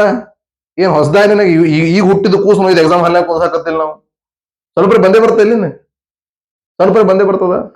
ಈ ಸ್ವಲ್ಪ ಬರೋದನ್ನ ಇನ್ನೂ ಸ್ವಲ್ಪ ಚೆನ್ನಾಗಿ ಓದೋದು ಫಸ್ಟ್ ರೀಡಿಂಗ್, ಆಮೇಲೆ ಸೆಕೆಂಡ್, ಥರ್ಡ್, ಈ ತರ ಏನ್ ಮಾಡ್ಬೇಕು. ಎಲ್ಲಕ್ಕಿಂತ ಮುಖ್ಯವಾಗಿ ನೀನ್ ಏನ್ ಮಾಡ್ಬೇಕಂದ್ರೆ, ಎಷ್ಟು ಗೊತ್ತಾಯ್ತಾ? ಇನ್ನು ಕೊನೆಯದಾಗಿ ನೋಡ್ರಿ, ಲಾಸ್ಟ್ 1 ನಿಮಿಷದಾಗ ಮುಗಿಸ್ತೀನಿ ನೋಡ್ರಿ. PYQs ಹಿಂಗಂದ್ರೆ ಏನ್ರಿ? ಪ್ರೀವಿಯಸ್ ಇಯರ್ ಕ್ವಶನ್ಸ್, ಹಿಂದಿನ ವರ್ಷದ ಪ್ರಶ್ನೆ ಪತ್ರಿಕೆಗಳು. ಮೊದಲು ನೀವು ಏನ್ ಮಾಡ್ಬೇಕಂದ್ರ, ನನ್ನ ಮಾತನ್ನ ಕೇಳ್ರಿ. ನೀವು ಇವತ್ತೇ ಏನ್ ಮಾಡ್ಬೇಕು ನೀವಂದ್ರ, 2024 ಜೂನ್ 30ಕ್ಕ ಕರ್ನಾಟಕ TET ಆಗಿದೆ. ಪೇಪರ್ 1 ಆಗ್ಯದ, ಪೇಪರ್ 2 ಆಗ್ಯದ. ದಯವಿಟ್ಟು ಈ ಪ್ರಶ್ನೆ ಪತ್ರಿಕೆಯ ಪ್ರಿಂಟ್ಔಟ್ ತಗೋರಿ. ಅಲ್ಲೇ ಮೊಬೈಲ್ನಾಗ ಇನ್ಸ್ಟಾಗ್ರಾಮ್ ರೀಲ್ಸ್ ನೋಡ್ಬೇಡ್ರಿ. ದಯವಿಟ್ಟು ಪ್ರಿಂಟ್ಔಟ್ ತಗೊಂಡು ಪ್ರಾಪರ್, ಎಷ್ಟು ಟೈಮ್ ಐತ್ರಿ ನಮಗೆ? 150 ಮಾರ್ಕ್ಸ್ಗೆ 150 ನಿಮಿಷ ಅದ ಅಂದ್ರೆ 2.5 ತಾಸು ಅದರಿ. 2.5 ತಾಸು, 2 ಗಂಟೆ 30 ನಿಮಿಷ ನೀವು ಒಂದ್ ಜಾಗದಾಗ ಕುಂತು ಒಂದು ಡಮ್ಮಿ OMR ಸಿಗ್ತದ, ಅದು ಆನ್ಲೈನ್ದಾಗ, ಅದನ್ನು ಪ್ರಿಂಟ್ಔಟ್ ತಗೊಳ್ರಿ. ತಗೊಂಡು ತುಂಬಿ ನನ್ನ ಹತ್ರ ಎಷ್ಟು ಕೆಪಾಸಿಟಿ ಐತಪ್ಪ ಅಂತ ಚೆಕ್ ಮಾಡ್ಕೋರಿ. ಫಸ್ಟ್ ಇದನ್ನ ಮಾಡ್ರಿ. ನೀವು ಹೋದ ವರ್ಷ ಪ್ರಶ್ನೆ ಪತ್ರಿಕೆ ನೀವು ಹೋದ ವರ್ಷ ಬರೆದಿದ್ರು ಪರವಾಗಿಲ್ಲ, ದಯವಿಟ್ಟು ತಗೊಳ್ರಿ. ತಗೊಂಡು ಒಂದ್ಸಲ ನೋಡ್ರಿ. 150ಕ್ಕ ಬರೆದು ಎಲ್ಲ 2 ತಾಸು ಕುಂತು ಮಾಡಿ, ಆಮೇಲೆ ಚೆಕ್ ಮಾಡ್ಕೋರಿ ಕೀ ಆನ್ಸರ್. ಚೆಕ್ ಮಾಡ್ಕೊಂಡು ಎಷ್ಟು ಬೀಳ್ತಾವ ನೋಡ್ರಿ. ನಿಮಗೆ ಎಷ್ಟು ಬೀಳ್ತಾವ ಅಂತ ನೋಡ್ರಿ, ಅವಾಗ ನಿಮ್ಗೆ ಗೊತ್ತಾಗತ್ತ. ಒಂದು ಲಿಟಲ್ ಕಾನ್ಫಿಡೆನ್ಸ್ ಬರ್ತದೆ ನಿಮ್ಮ ಹತ್ರ. ನಿಮಗೆ ಏನೂ ಇಲ್ಲ ಅಂದ್ರೆ, ನೀವು ಎಷ್ಟೇ ಏನಂತಾರ ಅದಕ್ಕೆ, ನೀವು ಎಷ್ಟೇ ಕಡಿಮೆ ಅಭ್ಯಾಸ ಮಾಡಿರಿ ಅಂದ್ರು, ನೀವು ಏನಿಲ್ಲ ಅಂದ್ರೂ ಒಂದು ನನ್ನ ಅಂದಾಜು ಪ್ರಕಾರ 70 ಮಾರ್ಕ್ಸ್ ಅಂತ ತಗೋತೀನಿ. 70 ಬಿಡಪ್ಪ, 60 ತಗೋತಿಲ್ಲ, 60 ತಗೋತ್ಯಾ, 60 ಬಿದ್ದೆ ಬೋತಾವ. ಕಣ್ಣು ಮುಚ್ಚಿ ನೀ ತಮ್ಮ ಒಂದ್ ಕೆಲಸ ಮಾಡು, 10 ಹುಡುಗ ಕೊಡು, ಹೋಯ್ತು ಪೇಪರ್ ಕೊಡು. ಅವ ಸುಮ್ಮ ಅಂದಾಜ್ ಹಾಕತ್ ಹೇಳು, ನೀ ಎಷ್ಟು ಬರ್ತಾವ ಟಾಕ್ ಉಳಿದು ಅಂದಾಜ್ ಹಾಕತ್ ಹೇಳು. ಅವ 40-50 ತಗೋತ, ನೀ 60 ತಗೊಳಂಗಿಲ್ಲ. ಇನ್ನೆಷ್ಟು ತಗೋಬೇಕ್ರ ನಾವು? 30 ಅಲ್ಲ, 60, 125 ನಮ್ ಟಾರ್ಗೆಟ್. ನೀ ನನ್ನ ಸ್ಟೂಡೆಂಟ್ ಅದಿ, 120 ತಗೊಳ್ಬೇಕು ನೀನು. 90 ಬಿಡೋ, 90 ನೀವು ಏನಿದ್ರು ನೋಡ್ಬಿಡ ಅನ್ನೋಬೇಕು ಇಲ್ಲ, ದಯವಿಟ್ಟು ಬಂದ್ ಮಾಡ್ಬಿಡ್ರಿ. 120 ಹೋಗ್ಬೇಕು ಅಷ್ಟೇ ನೋಡು. ಇನ್ನು 30 ತಗೋತೀರಿ ನೀವು, ಅದಲ್ಲ ನಮ್ಮ ಟಾರ್ಗೆಟ್ 125. ಹಂಗಂದ್ರೆ ಪ್ರೆಷರ್ ಆಗಿ ಓದ್ಬೇಡ್ರಿ. ನಾ ಹೇಳತ್ತಿದ್ದು ಇಷ್ಟು ಸಾಧ್ಯ ಐತಿ ನಾ ತಗೊಂಡಿನಿ. ನೀವು ಎಷ್ಟು ತಗೊಂಡ್ರಿ ಸರ್? ನಾನು 117 ತಗೊಂಡಿನ್ರಿ. 3 ನನಗೆ ಮಿಸ್ ಆಗ್ಯಾವ. ಯಾಕೆ ಮಿಸ್ ಆಗ ಸರ್? ನೀವು 125 ತಗೊಂಡ್ಲ? ನನ್ನಂತ ಟೀಚರ್ ಸಿಗ್ಲಿಲ್ಲ ನನಗೆ ಅವಾಗ. ನನ್ನಂತ ಟೀಚರ್ ನಿಮಗೆ ಹಿಂಗೆ ಸಿಕ್ಕಲ್ಲ, ಹಂಗೆ ನನಗೆ ಸಿಗ್ಲಿಲ್ಲ. ಹಿಂಗೆ ಸ್ಟ್ರಾಟಜಿ ಹೇಳ ಸಿಕ್ಕಿದ ತಗೋತಿದ್ದೆ ನಾನು 120. ಇದು ನಾನೇ ಮಾಡ್ಕೊಂಡಿರ್ತಕ್ಕಂಥ ಒಂದು ಅರೇಂಜ್ಮೆಂಟ್ಸ್ ಇದು, ರಣತಂತ್ರ ಇದು. ನಾನು ನಿಮ್ಗೆ ಶೇರ್ ಮಾಡಾಕತ್ತೀನಿ. ಓಕೆ, ಅವಾಗ ಯಾರಿಗೂ ಶೇರ್ ಮಾಡಿದ್ದಿಲ್ಲ ಇದನ್ನ, ಯಾಕಂದ್ರೆ ನಾನೇ ಪಾಸ್ ಆಗಿದ್ದಿಲ್ಲ. ಯಾರು ಕೇಳ್ತಾರ ಅವಾಗ? ಈಗ ನಾ ಪಾಸ್ ಆಗಿ ನಿಮ್ಗೆ ಹೇಳ್ಬೋದು. ಓಕೆ, ಸೊ 120 ನಮ್ ಟಾರ್ಗೆಟ್ ಅದ. 90 ನಾವು ತಗೋಬೇಕಾಗಿದ್ದು. 60 ಅಂದ್ರೆ ಇವತ್ತು ತಗೋತೀರಿ ನೀವು. ಇದಾದ್ಮೇಲೆ ನೀವೇನ್ ಮಾಡ್ಬೇಕಂದ್ರೆ, ನಾನು ಕನ್ನಡದಾಗ ಎಷ್ಟು ತಗೊಂಡೆ, ಇಂಗ್ಲಿಷ್ನಾಗ ಎಷ್ಟು ತಗೊಂಡೆ, ಆಮೇಲೆ ಸೈಕಾಲಜಿ ಎಷ್ಟು ತಗೊಂಡೆ, ನನ್ನ ಮೆಥಡ್ ಏನದ, ಸಮಾಜ ವಿಜ್ಞಾನ, ಗಣಿತ ವಿಜ್ಞಾನ ಅಲ್ಲಿ ಎಷ್ಟು ತಗೊಂಡೆ, ಮತ್ತೆ ಅದ್ರಾಗೂ ಕನ್ನಡದಾಗ ಭಾಷಾ ಕೌಶಲ್ಯ ಎಷ್ಟು ತಗೊಂಡೆ, ಬೋಧನಾಶಾಸ್ತ್ರ ಎಷ್ಟು ತಗೊಂಡೆ, ಇಂಗ್ಲಿಷ್ ಒಳಗೆ ಭಾಷಾ ಕೌಶಲ್ಯ ಎಷ್ಟು ತಗೊಂಡೆ, ಬೋಧನಾಶಾಸ್ತ್ರ ಎಷ್ಟು ತಗೊಂಡೆ, ಸೈಕಾಲಜಿ ಎಷ್ಟು ತಗೊಂಡೆ 30ಕ್ಕೆ. ಆಮೇಲೆ ನೀವು ಸೈಕಾಲಜಿಯಲ್ಲೂ ಕೂಡ ಡಿವೈಡ್ ಮಾಡ್ಬೋದು. ಈಗ ಶಿಶು ಮನೋವಿಜ್ಞಾನದಲ್ಲಿ ಎಷ್ಟು ತಗೊಂಡೆ, ಬೋಧನಾಶಾಸ್ತ್ರ ಎಷ್ಟು ತಗೊಂಡೆ ಅಂತ ಡಿವೈಡ್ ಮಾಡ್ಕೋರಿ. ಆಮೇಲೆ ನೆಕ್ಸ್ಟ್ ಗಣಿತದಲ್ಲಿ ಪ್ಯೂರ್ ಮ್ಯಾಥ್ಸ್ ಎಷ್ಟು ತಗೊಂಡೆ, ಗಣಿತ ಬೋಧನಾ ಪದ ಎಷ್ಟು ತಗೊಂಡೆ, ವಿಜ್ಞಾನದಲ್ಲಿ ಪ್ಯೂರ್ ಸೈನ್ಸ್ ಎಷ್ಟು ತಗೊಂಡೆ, ಆಮೇಲೆ ಏನಿದು ಸೈನ್ಸ್ ಪೆಡಾಲಜಿ ಎಷ್ಟು ತಗೊಂಡೆ, ಪ್ಯೂರ್ ಸಮಾಜ ವಿಜ್ಞಾನ ಎಷ್ಟು ತಗೊಂಡೆ, ಸಮಾಜ ವಿಜ್ಞಾನ ಬೋಧನಾಶಾಸ್ತ್ರ ಎಷ್ಟು ತಗೊಂಡೆ. ಈ ತರ ನೀವು ಡಿವೈಡ್ ಮಾಡ್ಕೊಂಡ್ರೆ ಅಂದ್ರೆ ನೀವು ಎಲ್ಲಿ ಯಾವ ಸೆಕ್ಷನ್ ವೀಕ್ ಇದ್ರೆ ಅನ್ನೋದು ಗೊತ್ತಾಗುತ್ತೆ. ಹೌದಾ? ಈ ತರ ನೀವು ಡಿವೈಡ್ ಮಾಡ್ಕೊಂಡು ನಿಮ್ಮನ್ನ ನೀವು ಅರ್ಥ ಮಾಡ್ಕೋರಿ ಮೊದಲು. ತನ್ನ ತಾ ಅರಿಯದಿದ್ದರೆ, ಅದೇನೋ ಹೇಳ್ತಾರಲ್ಲ, ಬಸವಣ್ಣರ ವಚನ ಐತ್ ನೋಡ್ರಿ, ಕಲ್ಲು ದೇವರು ದೇವರಲ್ಲ, ಮಣ್ಣು ದೇವರು ದೇವರಲ್ಲ, ಪಂಚಲೋಹಗಳಿಂದ ಮಾಡಿದ ದೇವರೂ ದೇವರಲ್ಲ, ಕಾಶಿ ರಾಮೇಶ್ವರ ಗೋಕರ್ಣ ಹರಿದ್ವಾರ ದೇವರೂ ದೇವರಲ್ಲ, ತನ್ನ ಅರಿತೊಡೆ ತಾನೇ ದೇವರು ನೋಡ ಕೂಡ್ಲ ಸಂಗಮ ದೇವ ಅಂತ ಹೇಳ್ತಾರೆ. ಹಂಗ ನೀವು ಯಾವ ಬುಕ್ಸ್ ಓದಿದ್ರೆ ಏನು, ನನ್ನಂತ ಯಾರು ಬಂದು ನಿಮಗ ಟೀಚ್ ಮಾಡಿದ್ರೇನು, ಹೇಳಿದ್ರೇನು, ಗೈಡೆನ್ಸ್ ಮಾಡಿದ್ರೇನು, ನೀನೇ ಎಲ್ಲದಿ ಅಂತ ನಿನಗೆ ಗೊತ್ತಿಲ್ಲ ಅಂದ್ರೆ ಯಾರೇನ್ ಮಾಡಕ್ ಸಾಧ್ಯ? ನಿನ್ನಂತೇಳಿ ಎಂತ ಮ್ಯಾಪ್ ಲೊಕೇಶನ್, ಗೂಗಲ್ ಲೊಕೇಶನ್ ಇದ್ರು ಕೂಡ ನಿನ್ನ ಗಾಡಿ ಯಾವ ಊರ ನಿಂತದ್ ನಿನ್ಗೆ ಗೊತ್ತಿಲ್ಲ ಅಂದ್ರೆ ನೀ ಏನ್ ಮಾಡಕ್ ಸಾಧ್ಯ? ಅರ್ಥ ಆಯ್ತು ನಾ ಹೇಳೋದು? ದಯವಿಟ್ಟು ನಿಮ್ಮ ನೀವು ಅರ್ಥ ಮಾಡ್ಕೊಳ್ಳಿಕ್ಕೆ ಮೊದಲು ಈ ಕೆಲಸ ಮಾಡ್ರಿ ಎಲ್ರು. ಇದರ ಜೊತೆಗೆ ಏನ್ ಮಾಡ್ಬೇಕಂದ್ರ, ದಿನಕ್ಕೆ ಕಮ್ಮಿ ಅಂದ್ರೂ ಹಿಂದಿನ ವರ್ಷ ಪ್ರಶ್ನೆ ಪತ್ರಿಕೆ ರಗಡ್ ಸಿಗುತ್ತಾವ, ಮಾದರಿ ಪ್ರಶ್ನೆ ರಗಡ್ ಸಿಗುತ್ತಾವ. ಯಾವ್ದನ್ನ ಹೇಳಂಗಿಲ್ಲ, ರಗಡ್ ಸಿಗ್ತಾವ. ಆನ್ಲೈನ್ದಾಗ ಸಿಗ್ತಾವು, ಆಫ್ಲೈನ್ದಾಗ ಮಾರ್ಕೆಟ್ ಬುಕ್ ಸ್ಟಾಲ್ನಾಗ ಸಿಗ್ತಾವು. ದಿನಕ್ಕೆ ಏನ್ ಮಾಡ್ರಿ ಅಂದ್ರೆ ಕಮ್ಮಿ ಅಂದ್ರೂ ಒಂದು 50 ಪ್ರಶ್ನೆ ಆದ್ರು, ಯಾವ ವಿಷಯ ಬೇಕಾದ್ರು, ಕನ್ನಡ ಆಗ್ಲಿ, ಇಂಗ್ಲಿಷ್ ಆಗ್ಲಿ, ಅಥವಾ ನಿಮಗೆ ಬೇಕಾದ ಭಾಷೆಗಳಾಗ್ಲಿ, ಸೈಕಾಲಜಿ ಆಗ್ಲಿ, ನಿಮ್ ಮೆಥಡ್ ಆಗ್ಲಿ, ಯಾವ್ದು ಬೇಕಾದ ಅಲ್ಲಿ 50 ಪ್ರಶ್ನೆ ದಯವಿಟ್ಟು ಬಿಡಿಸ್ರಿ. ಡೈಲಿ ಬಿಡಿಸ್ಕೊಂಡು ಚೆಕ್ ಮಾಡ್ಕೊಂಡ್ರಿ. ಯಾಕೆ ಅಂದ್ರೆ ನೀವು ಎಕ್ಸಾಮ್ ಹಾಲ್ನಾಗ ಏನ್ ಮಾಡಕ್, ಲಾಸ್ಟಿಗೆ ಏನ್ ಮಾಡ್ಬೇಕು, ನೀವು ಅಲ್ಲಿ ಓದ್ಬೇಕನ್ನ ಕೂತ್ ಅಲ್ಲೇ ಕ್ವಶನ್ ಸಾಲ್ವ್ ಮಾಡ್ಬೇಕಲ್ಲ, ಆ ಒಂದು ಪ್ರಾಕ್ಟೀಸ್ ನಿಮ್ಗೆ ಈಸಿಲಿ ಇಲ್ಲಿ ಆಗ್ಬೇಕು. ಪ್ರತಿದಿನ 50 ಪ್ರಶ್ನೆ ಮಾಡ್ರಿ ಸಾಕು. ಓಕೆ, ಈ ತರ ಮಾಡ್ರಿ. ಇನ್ ಲಾಸ್ಟ್ ಇನ್ನೊಂದು ಇಂಪಾರ್ಟೆಂಟ್ ಟಿಪ್ ಕೊಡ್ತೇನೆ. ಈ ಟಿಪ್ ಅನ್ನ ನನಗೆ ಯಾರು ಹೇಳಿಲ್ಲ, ನಾನೇ ಕಂಡುಹಿಡ್ಕೊಂಡಿದ್ದು, ನಿಮ್ಗೆ ಯಾರು ಹೇಳುದಿಲ್ಲ. ಓಕೆ, ನೋಡ್ರಿ ಏನ್ ಟಿಪ್ ಅಂತೇಳಿ. ಈ ಪ್ರಶ್ನೆ ಸಾಲ್ವ್ ಮಾಡ್ತಿರ್ತಿರಲ್ಲ, ಅವಾಗ ಫಸ್ಟ್ ನೀವ್ ಏನ್ ಮಾಡ್ರಿ ಗೊತ್ತಾ? ನಾ ಹೇಳಿದೆ ಅವಾಗ ಕನ್ನಡ ಒಂದು ಭಾಷೆ ಒಂದು ಭಾಗ, ಭಾಷೆ 2 ಎರಡನೇ ಭಾಗ, ನೆಕ್ಸ್ಟ್ ಸೈಕಾಲಜಿ 3ನೇ ಭಾಗ, 4ನೇ ಭಾಗ ನಿಮ್ ಮೆಥಡ್ ಅದಂತೇಳಿ. ಫಸ್ಟ್ ನೀವ್ ಏನ್ ಮಾಡ್ರಿ, ಭಾಷೆ 1 ಇನ್ನೊಂದು ಟಿಪ್ಸ್ ಹೇಳ್ತಿದ್ರೆ, ಇದನ್ನ ನಾನು ರಬ್ ಮಾಡ್ತೀನಿ ಒಂದ್ ನಿಮಿಷ.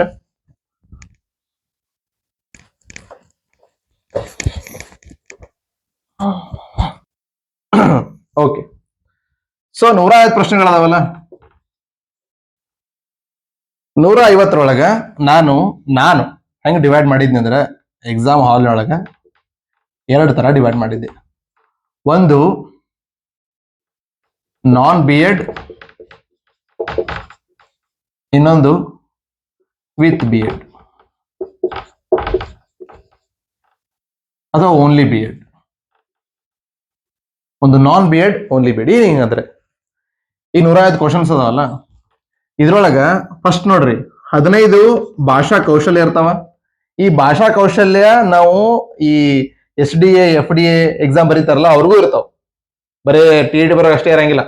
ಯಾಕೆ ಹೇಳ್ರಿ, ಇದನ್ನ ನಾವು ಡಿಗ್ರಿಯಲ್ಲಿ ಕಲ್ತಿರ್ತೀವಿ ಭಾಷಾ ಕೌಶಲ್ಯ ಅನ್ನೋದು. ಇದು 15 ಪ್ಲಸ್ ಇದು ಭಾಷೆ 1 ಭಾಷಾ ಕೌಶಲ್ಯ 15, ಭಾಷೆ 1 ಈ 15 ಭಾಷೆ 2 ಭಾಷಾ ಕೌಶಲ್ಯ. ಹೌದಿಲ್ರಿ? ಡಿಗ್ರಿ ಒಳಗೆ ಕಲ್ತಿರ್ತೀವಿ ನಾವು, ಎರಡು ಲ್ಯಾಂಗ್ವೇಜ್ ಇರ್ತಾವ ನಮ್ಗೆ ಡಿಗ್ರಿ ಒಳಗ. ಆಮೇಲೆ ಪ್ಲಸ್ ಈಗ ನಂದು ಮ್ಯಾಥ್ಸ್ ಐತಿ ಮೆಥಡ್, ಅಥವಾ ಬೇರೆದವ್ರ ಸಮಾಜ ವಿಜ್ಞಾನ ಐತಿ ಅಂತ ತಿಳ್ಕೊಡ್ರಿ.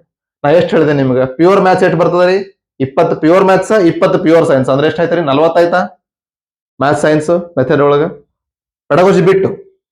ಆಮೇಲೆ ನೀವು ಅಕಸ್ಮಾತ್ ಆರ್ಟ್ಸ್ ಅವ್ರು ಇದ್ದೀರಿ ಅಂದ್ರೆ 40 ಆಯ್ತಾ ನಿಮ್ದು ಸಮಾಜ ವಿಜ್ಞಾನ ಪ್ಯೂರ್ ಸಮಾಜ ವಿಜ್ಞಾನ.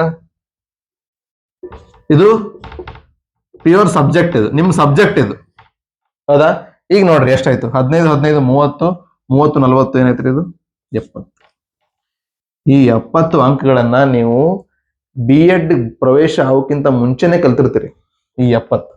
ಆಮೇಲೆ ಈ 70 ಐತಲ್ಲ ಬರೀ ಟಿ ಅಷ್ಟೇ ಇಲ್ಲ, ಇದು ನೀವು ಯಾವ ಎಕ್ಸಾಮ್ ಬೇಕಾದ್ರೂ ಬರೆಯಕ್ ಹೋಗ್ರಿ, SDA FDA ಅಲ್ಲೆಲ್ಲ ಕೂಡ ಐತಿ. ಎಲ್ಲೆಲ್ಲಿ ಭಾಷೆ ಐತಿ, ಎಲ್ಲೆಲ್ಲಿ ಮ್ಯಾಥ್ ಸೈನ್ಸ್ ಐತಿ. ಈಗ ಪೊಲೀಸ್ ಕಾನ್ಸ್ಟೇಬಲ್ ಬರೆಯಕ್ ಹೋದ್ರೆ ಅಂದ್ರೆ ಈ 30 ಇಲ್ಲ, ಅಲ್ಲಿ 40 ಐತ್ರಿ. ಅದೇ ಮ್ಯಾಥ್ಸ್ ಮೆಂಟಲ್ ಎಬಿಲಿಟಿ. ಓಕೆ, ಈ 70 ನೀವು ಬಿ ಎಡ್ ಮಾಡೋಕ್ಕಿಂತ ಮುಂಚೆನೆ ಕಲ್ತಿರ್ತೀರಿ, ಅದಕ್ಕೆ ಇದು ನಾನ್ ಬಿ ಎಡ್ ಅಂತ ಕರಿತಾರೆ. ಇನ್ನು ಓನ್ಲಿ ಬಿ ಎಡ್ ಯಾವ್ದ್ರಿ? ಈ ಭಾಷೆ ಒಂದ್ರೊಳಗೆ 15 ಮಾರ್ಕ್ಸ್ ಬರ್ತೈತಲ್ಲ ಪೆಡಗೋಜಿ, ಅದು ಭಾಷೆ 2ರಲ್ಲಿ 15 ಬರ್ತದ ಅದು. ಆಮೇಲೆ 30 ಸೈಕಾಲಜಿ ಬೇರೆ ಬರ್ತದಲ್ಲ ನಮಗ, ಅದು ಬಿ ಎಡ್ ಕಲಿತೀವಿ ನಾವು 30 ಪ್ಲಸ್ ಈ 40 ಇಲ್ಲಿ ಪ್ಯೂರ್ ಸಬ್ಜೆಕ್ಟ್ ಆಯ್ತಾ, ಇದ್ರ ಪೆಡಗೋಜಿ ಇರ್ತದೆ 20 ಮಾರ್ಕ್ಸಿಗೆ, ಅದು 15 30 60 80. ಈ 80 ಓನ್ಲಿ ಬಿ ಎಡ್. ನಿಮ್ಗೆ ಅರ್ಥ ಆಯ್ತು ಅನ್ಕೊಂಡಿದ್ದೀನ. ಇದು 80 ಮಾರ್ಕ್ಸ್ ನಾವು ಬಿ ಎಡ್ ಕಲಿತೀವಿ, 2 ವರ್ಷ ಕೂತ್ ನಾವು ಈ 80 ಮಾರ್ಕ್ಸ್ ಕಲಿತೀವಿ. ಇದೇನು ಕಲ್ಸಂಗಿಲ್ಲ ಬಿ ಎಡ್ ದಾಗ ಯಾರು, ಇದನ್ನ ನಾವು ಡಿಗ್ರಿ ಒಳಗೆ ಕಲ್ತಿರ್ತೀವಿ. ಇದು ಬಿ ಎಡ್ ದಾಗ ಕಲ್ತೀವಿ ಅಂದ್ರೆ ಇದು ಡಿಗ್ರಿ, ಇದು ಬಿ ಎಡ್. ಇವೆರಡು ಕೂಡ ಟಿ ಇರ್ತದೆ ಅಥವಾ ಡಿ ಎಡ್. ನೀವು ಡಿ ಎಡ್ ಮಾಡಿದ್ರೆ ಡಿ ಎಡ್ ಮಾಡಿದ್ರೆ ಡಿ ಎಡ್ ದಾಗ ಕಲಿತೀವಿ ಹೌದಾ. ನೀವು ಎಕ್ಸಾಮ್ ಹಾಲ್ ಒಳಗೆ ಅಂದ್ರೆ ನಾಳೆ ನೀವು ಇದು ಪ್ರಾಕ್ಟೀಸ್ ಏನ್ ಮಾಡಾಕತ್ತಿರಲ್ಲ, ಅಥವಾ ನಾಳೆ ನೀವು ಫೈನಲ್ ಎಕ್ಸಾಮ್ ಬರೀ ಮುಂದೆ ಟಿ ಒಳಗೆ ಫಸ್ಟ್ ನೀವ್ ಏನ್ ಮಾಡ್ಬೇಕಂದ್ರೆ ಈ 70 ಸಾಲ್ವ್ ಮಾಡ್ಬೇಕು, ಆಮೇಲೆ ನೀವು 80 ಸಾಲ್ವ್ ಮಾಡ್ಬೇಕು. ಯಾಕಂದ್ರೆ ಈ 70 ನೀವು ಸುಮಾರು ವರ್ಷಗಳಿಂದ ಓದ್ಕೊಂಡು ಬಂದಿರ್ತೇವೆ. 1ನೇ ಹಿಡ್ಕೊಂಡು ನೀವು ಡಿಗ್ರಿ ಮುಗಿ ಮಟನು ಇದೇ ಕಲ್ತಿತ್ತಮ್ಮ. ನೀವು ಬರೀ ಬಿ ಎಡ್ ಮಾಡಿದಾಗ ಅಷ್ಟೇ ಇದು ಕಲ್ತಿ. ಅದಕ್ಕೆ ನೀನ್ ಏನ್ ಮಾಡ್ಬೇಕಂದ್ರೆ ಫಸ್ಟ್ ಎಕ್ಸಾಮ್ ಹಾಲ್ನಾಗ ಕುಂದ್ರಾಣ, ಫಸ್ಟ್ ನೀನು ಭಾಷೆ 1ರ 15 ಭಾಷಾ ಕೌಶಲ್ಯ ಸಾಲ್ವ್ ಮಾಡಬೇಕು. ಆಮೇಲೆ ಭಾಷೆ 2ರ 15 ಭಾಷಾ ಕೌಶಲ್ಯ ಸಾಲ್ವ್ ಮಾಡಬೇಕು. ಮತ್ತೆ ಕರೆಕ್ಟ್ ಆಗಿ ಕ್ವಶನ್ ನಂಬರ್ ನೋಡಿ ಟಿಕ್ ಮಾಡ್ಬೇಕಾ, ಸುಮ್ಮನೆ ಟಿಕ್ ಮಾಡಬೇಕು. ಕೆಲವೊಬ್ರು ಇರ್ತಾರೆ ಭಾಷೆ 1 ಯಾವ್ದು ಭಾಷೆ 2 ಯಾವ್ದು ಮಿಕ್ಸ್ ಮಾಡಿ ಹಾಕ್ಬಿಡ್ತಾರೆ. ಹಂಗಾಗಿ ಅವ್ರು ಏನ್ ಮಾಡ್ತಾರೆ ಲಾಸ್ಟಿಗೆ 3 ಮಾರ್ಕ್ಸ್ 4 ಮಾರ್ಕ್ಸ್ 5 ಮಾರ್ಕ್ಸ್ ಅವರು ಕ್ವಾಲಿಫೈ ಆಗಂಗಿಲ್ಲ. ಓಕೆ, ನೆಕ್ಸ್ಟ್ ಈ 40 ಸಾಲ್ವ್ ಮಾಡಬೇಕು. ಇದು ಸಾಲ್ವ್ ಮಾಡಿ ಈ 70 ಆಯ್ತಾ, ನಿಮ್ಗೆ ಹೇಳ ನಾನು ಅಕಸ್ಮಾತ್ ನೀವು ಈ ಆರ್ಡರ್ ಸಾಲ್ವ್ ಮಾಡಿದ್ರಿ ಅಂದ್ರೆ ಈ 70 ಮಾರ್ಕ್ಸ್ ಐತಲ್ಲ ನೀವು 50 ನಿಮಿಷ ಮುಗಿಸ್ತೀರಿ. ಯಾಕಂದ್ರೆ ಇದನ್ನ ನೀವು ಡಿಗ್ರಿ ವರೆಗೆ ಕಲ್ತಿರ್ತೀರಿ. ಡಿಗ್ರಿದ ಇದನ್ನ ಕಲಿತೀರಿ, ನೀವು ಸಬ್ಜೆಕ್ಟ್ ಕಲಿತೀರಿ ಡಿಗ್ರಿ ಒಳಗ. ಇದನ್ನ ನೀವು 1ನೇ ದಿನ ಡಿಗ್ರಿ ಮುಗಿದ್ರು ಕಲ್ತಿರ್ತೀರಿ. ಸೊ ಈ 70 ಮಾರ್ಕ್ಸ್ ನ 70 ಕ್ವಶನ್ಸ್ ನ ನೀನು 50 ಮಿನಿಟ್ಸ್ ಅಲ್ಲಿ ಸಾಲ್ವ್ ಮಾಡ್ತೀವಿ. 70 ಕ್ವಶನ್ 50 ಮಿನಿಟ್ ಸಾಲ್ವ್ ಮಾಡ್ತೀವಿ. ಎಷ್ಟು ನಿಮಿಷ ಉಳಿತೀರಿ ನಿಮ್ಗೆ?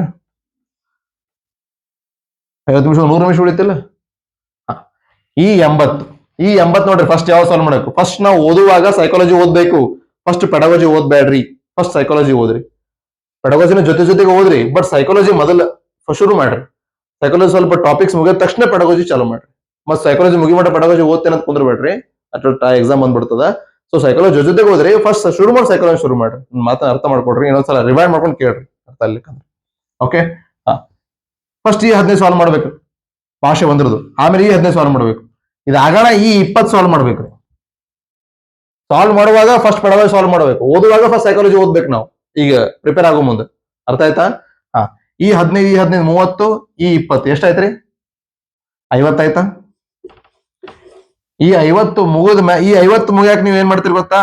ಏನ್ ಕಮ್ಮಿ ಅಂದ್ರು ಏನಂದ್ರೆ ನಂಗೆ ಅಷ್ಟು ಮಟ್ಟಿಗೆ ಒಂದು 40 ನಿಮಿಷ ಸಾಲ್ವ್ ಮಾಡ್ತೀರಿ ಈ 50 ಮಾರ್ಕ್ಸ್. ಸೊ ಇಲ್ಲಿ 50 ನಿಮಿಷ ಹೋಗೈತಿ. ಈ 50 ಕ್ವಶನ್ 40 ಮಿನಿಟ್ಸ್ ಅಲ್ಲಿ ಸಾಲ್ವ್ ಮಾಡ್ತೀವಿ. ಸೊ ಇಲ್ಲಿ 50 ಮಿನಿಟ್ ಖರ್ಚಾಯ್ತು, ಇಲ್ಲಿ 40 ಮಿನಿಟ್ ಖರ್ಚಾಯ್ತು. ಎಷ್ಟು ನಿಮಿಷ ಖರ್ಚಾಯ್ತು ನಿಮ್ದು ಟೋಟಲ್?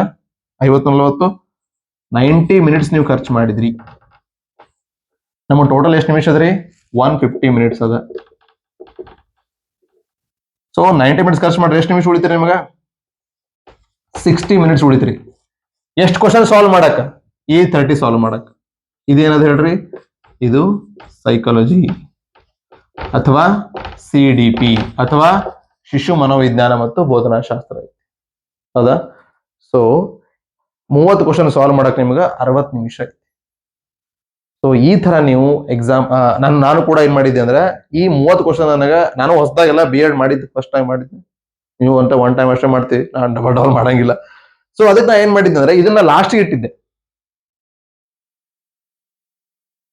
ಈ ಲಾಸ್ಟ್ಗೆ ಇಟ್ಟಿದ್ನಲ್ಲ, ಇದು ಬಹಳ ಅವಶ್ಯಕತೆ, ಬಹಳ ಒಳ್ಳೆ ಕೆಲಸ ಮಾಡಿದೆ. ಯಾಕಂದ್ರೆ ನನ್ನ ಟೈಮ್ ಬಹಳ ಉಳಿತು.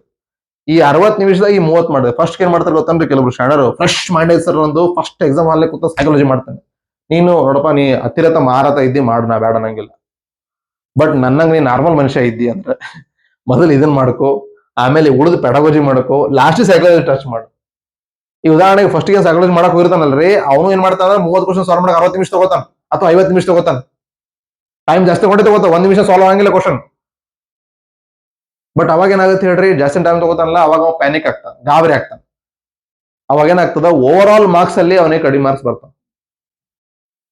ಸೊ ಅದಕ್ಕೆ ನಾ ಏನ್ ಮಾಡಿದ್ದೆ ಅಂದ್ರೆ ಯಾವ್ದು ಟಫ್ ಇರ್ತದ ಕೊನೆಗೆ ಇಟ್ಟಿದೆ, ಈಸಿ ಫಸ್ಟ್ ಮಾಡ್ಕೊಂಡಿದ್ದೆ. ಅದರಿಂದ ಕಾನ್ಫಿಡೆನ್ಸ್ ಬಿಲ್ಡ್ ಆಯ್ತು, ನನ್ನ ಸಮಯ ಉಳಿತು, ಆ ಎಲ್ಲ ಸಮಯ ಲಾಸ್ಟಿಗೆ ಹಾಕ್ತೇನೆ. ಈ ತರ ಮಾಡಿದ್ದಕ್ಕೆ ನನಗ ಸೆಂಟ್ರಲ್ ಟಿಇಟಿ ಒಳಗ ಪೇಪರ್ 2 ದಲ್ಲಿ ನನಗ ಸೈಕಾಲಜಿಯಲ್ಲಿ 30ಕ್ಕೆ 30 ಅಂಕಗಳು ಬಂದವು. ನಾ ಸರ್ಟಿಫಿಕೇಟ್ ತೋರಿಸ್ತೀನಿ ನಿಮಗೆ, ಸುಳ್ಳು ಹೇಳತ್ತಿಲ್ಲ ನಾನು. 30ಕ್ಕೆ 30 ಅಂಕಗಳು ಬಂದವು. ಹೆಂಗ್ ಬಂದವ್ರು ಈ ಸ್ಟ್ರಾಟಜಿ ಮಾಡಿದ್ದೆ. ಯಾಕಂದ್ರೆ 60 ನಿಮಿಷ ಉಳಿಸ್ಕೊಂಡಿದ್ದೆ ನಾನು ಇದೆಲ್ಲ ಮುಗಿಸಿ. ಅದಕ್ಕೆ ನಾನು 117 ಬಿದ್ದವ್ರು. ಸೊ ಐ ಹೋಪ್ ನಿಮ್ಗೆ ಅರ್ಥ ಆಯ್ತು ಅನ್ಕೊಂಡಿದ್ದೀನಿ. ಈ ತರ ನೀವು ಮಾಡ್ರಿ. ಇನ್ನೂ ಹೆಚ್ಚಿನ ಏನ್ ಟಿಪ್ಸ್ ಅದಾವ ಅದನ್ನ ನಾನು ಮುಂದಿನ ತರಗತಿಯಲ್ಲಿ ಕೊಡ್ತೀನಿ. ಆಲ್ರೆಡಿ ನಾನು ಸೈಕಾಲಜಿ ಮೇಲೆ 2 ಕ್ಲಾಸ್ ಮಾಡಿದ್ದೀನಿ. ನಾನು ಬೇರೆ ವಿಷಯಗಳನ್ನ ಮಾಡ್ಬೇಕಾಗಿತ್ತವ, ಬಟ್ ಅತಿ ಹೆಚ್ಚು ಜನ ಡಿಮಾಂಡ್ ಮಾಡ್ತಾರೆ ಸೈಕಾಲಜಿ ಅಂದ್ರೆ CDP, ಶಿಶು ಮನೋವಿಜ್ಞಾನ ಮತ್ತು ಬೋಧನ ಡಿಮಾಂಡ್ ಮಾಡಕತ್ತಾರ. ಸೊ ನನ್ನಿಂದ ಎಷ್ಟು ಸಾಧ್ಯ ಅದನ್ನ ಅಷ್ಟು ಮಾಡ್ತಾ ಇದ್ದೀನಿ. ಸೊ 2 ಕ್ಲಾಸ್ ಆಗಿದ್ದಾವೆ. ಇನ್ನು ಬರೋ ದಿನಗಳಲ್ಲಿ ನಾನು ಇನ್ನೂ ಹೆಚ್ಚಿನ ಕ್ಲಾಸ್ ಮಾಡ್ತೀನಿ. ಅಕಸ್ಮಾತ್ ಏನಾದ್ರು ಉಳಿದು ಅಂದ್ರೆ ಸ್ವಲ್ಪ ಟಾಪಿಕ್ಸ್ ಉಳಿದು ಅಂದ್ರೂ ಕೂಡ ನೀವೇನ್ ಮಾಡ್ಬೇಕಂದ್ರೆ BEd ನೋಟ್ಸ್ ನ ಮತ್ತೆ ಸಿಲೆಬಸ್ ಏನ್ ಕೊಟ್ಟಿರಲ್ಲ ಈ ಸ್ಕೂಲ್ ಎಜುಕೇಶನ್ ದವರು, TET ನಡೆಸೋರು, ದಯವಿಟ್ಟು ಅದನ್ನ ಫಾಲೋ ಮಾಡ್ರಿ, ಅಲ್ಲಿಂದ ಸಾಲ್ವ್ ಮಾಡ್ರಿ.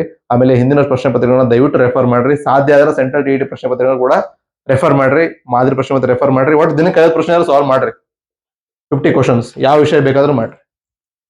ಓಕೆ, ಐ ಹೋಪ್ ನಿಮ್ಗೆ ಅರ್ಥ ಇದೆ ಅನ್ಕೊಂಡಿನಿ. ಮುಂದಿನ ವಿಡಿಯೋದಲ್ಲಿ ಭೇಟಿ ಆಗೋಣ. ನಮಸ್ಕಾರ.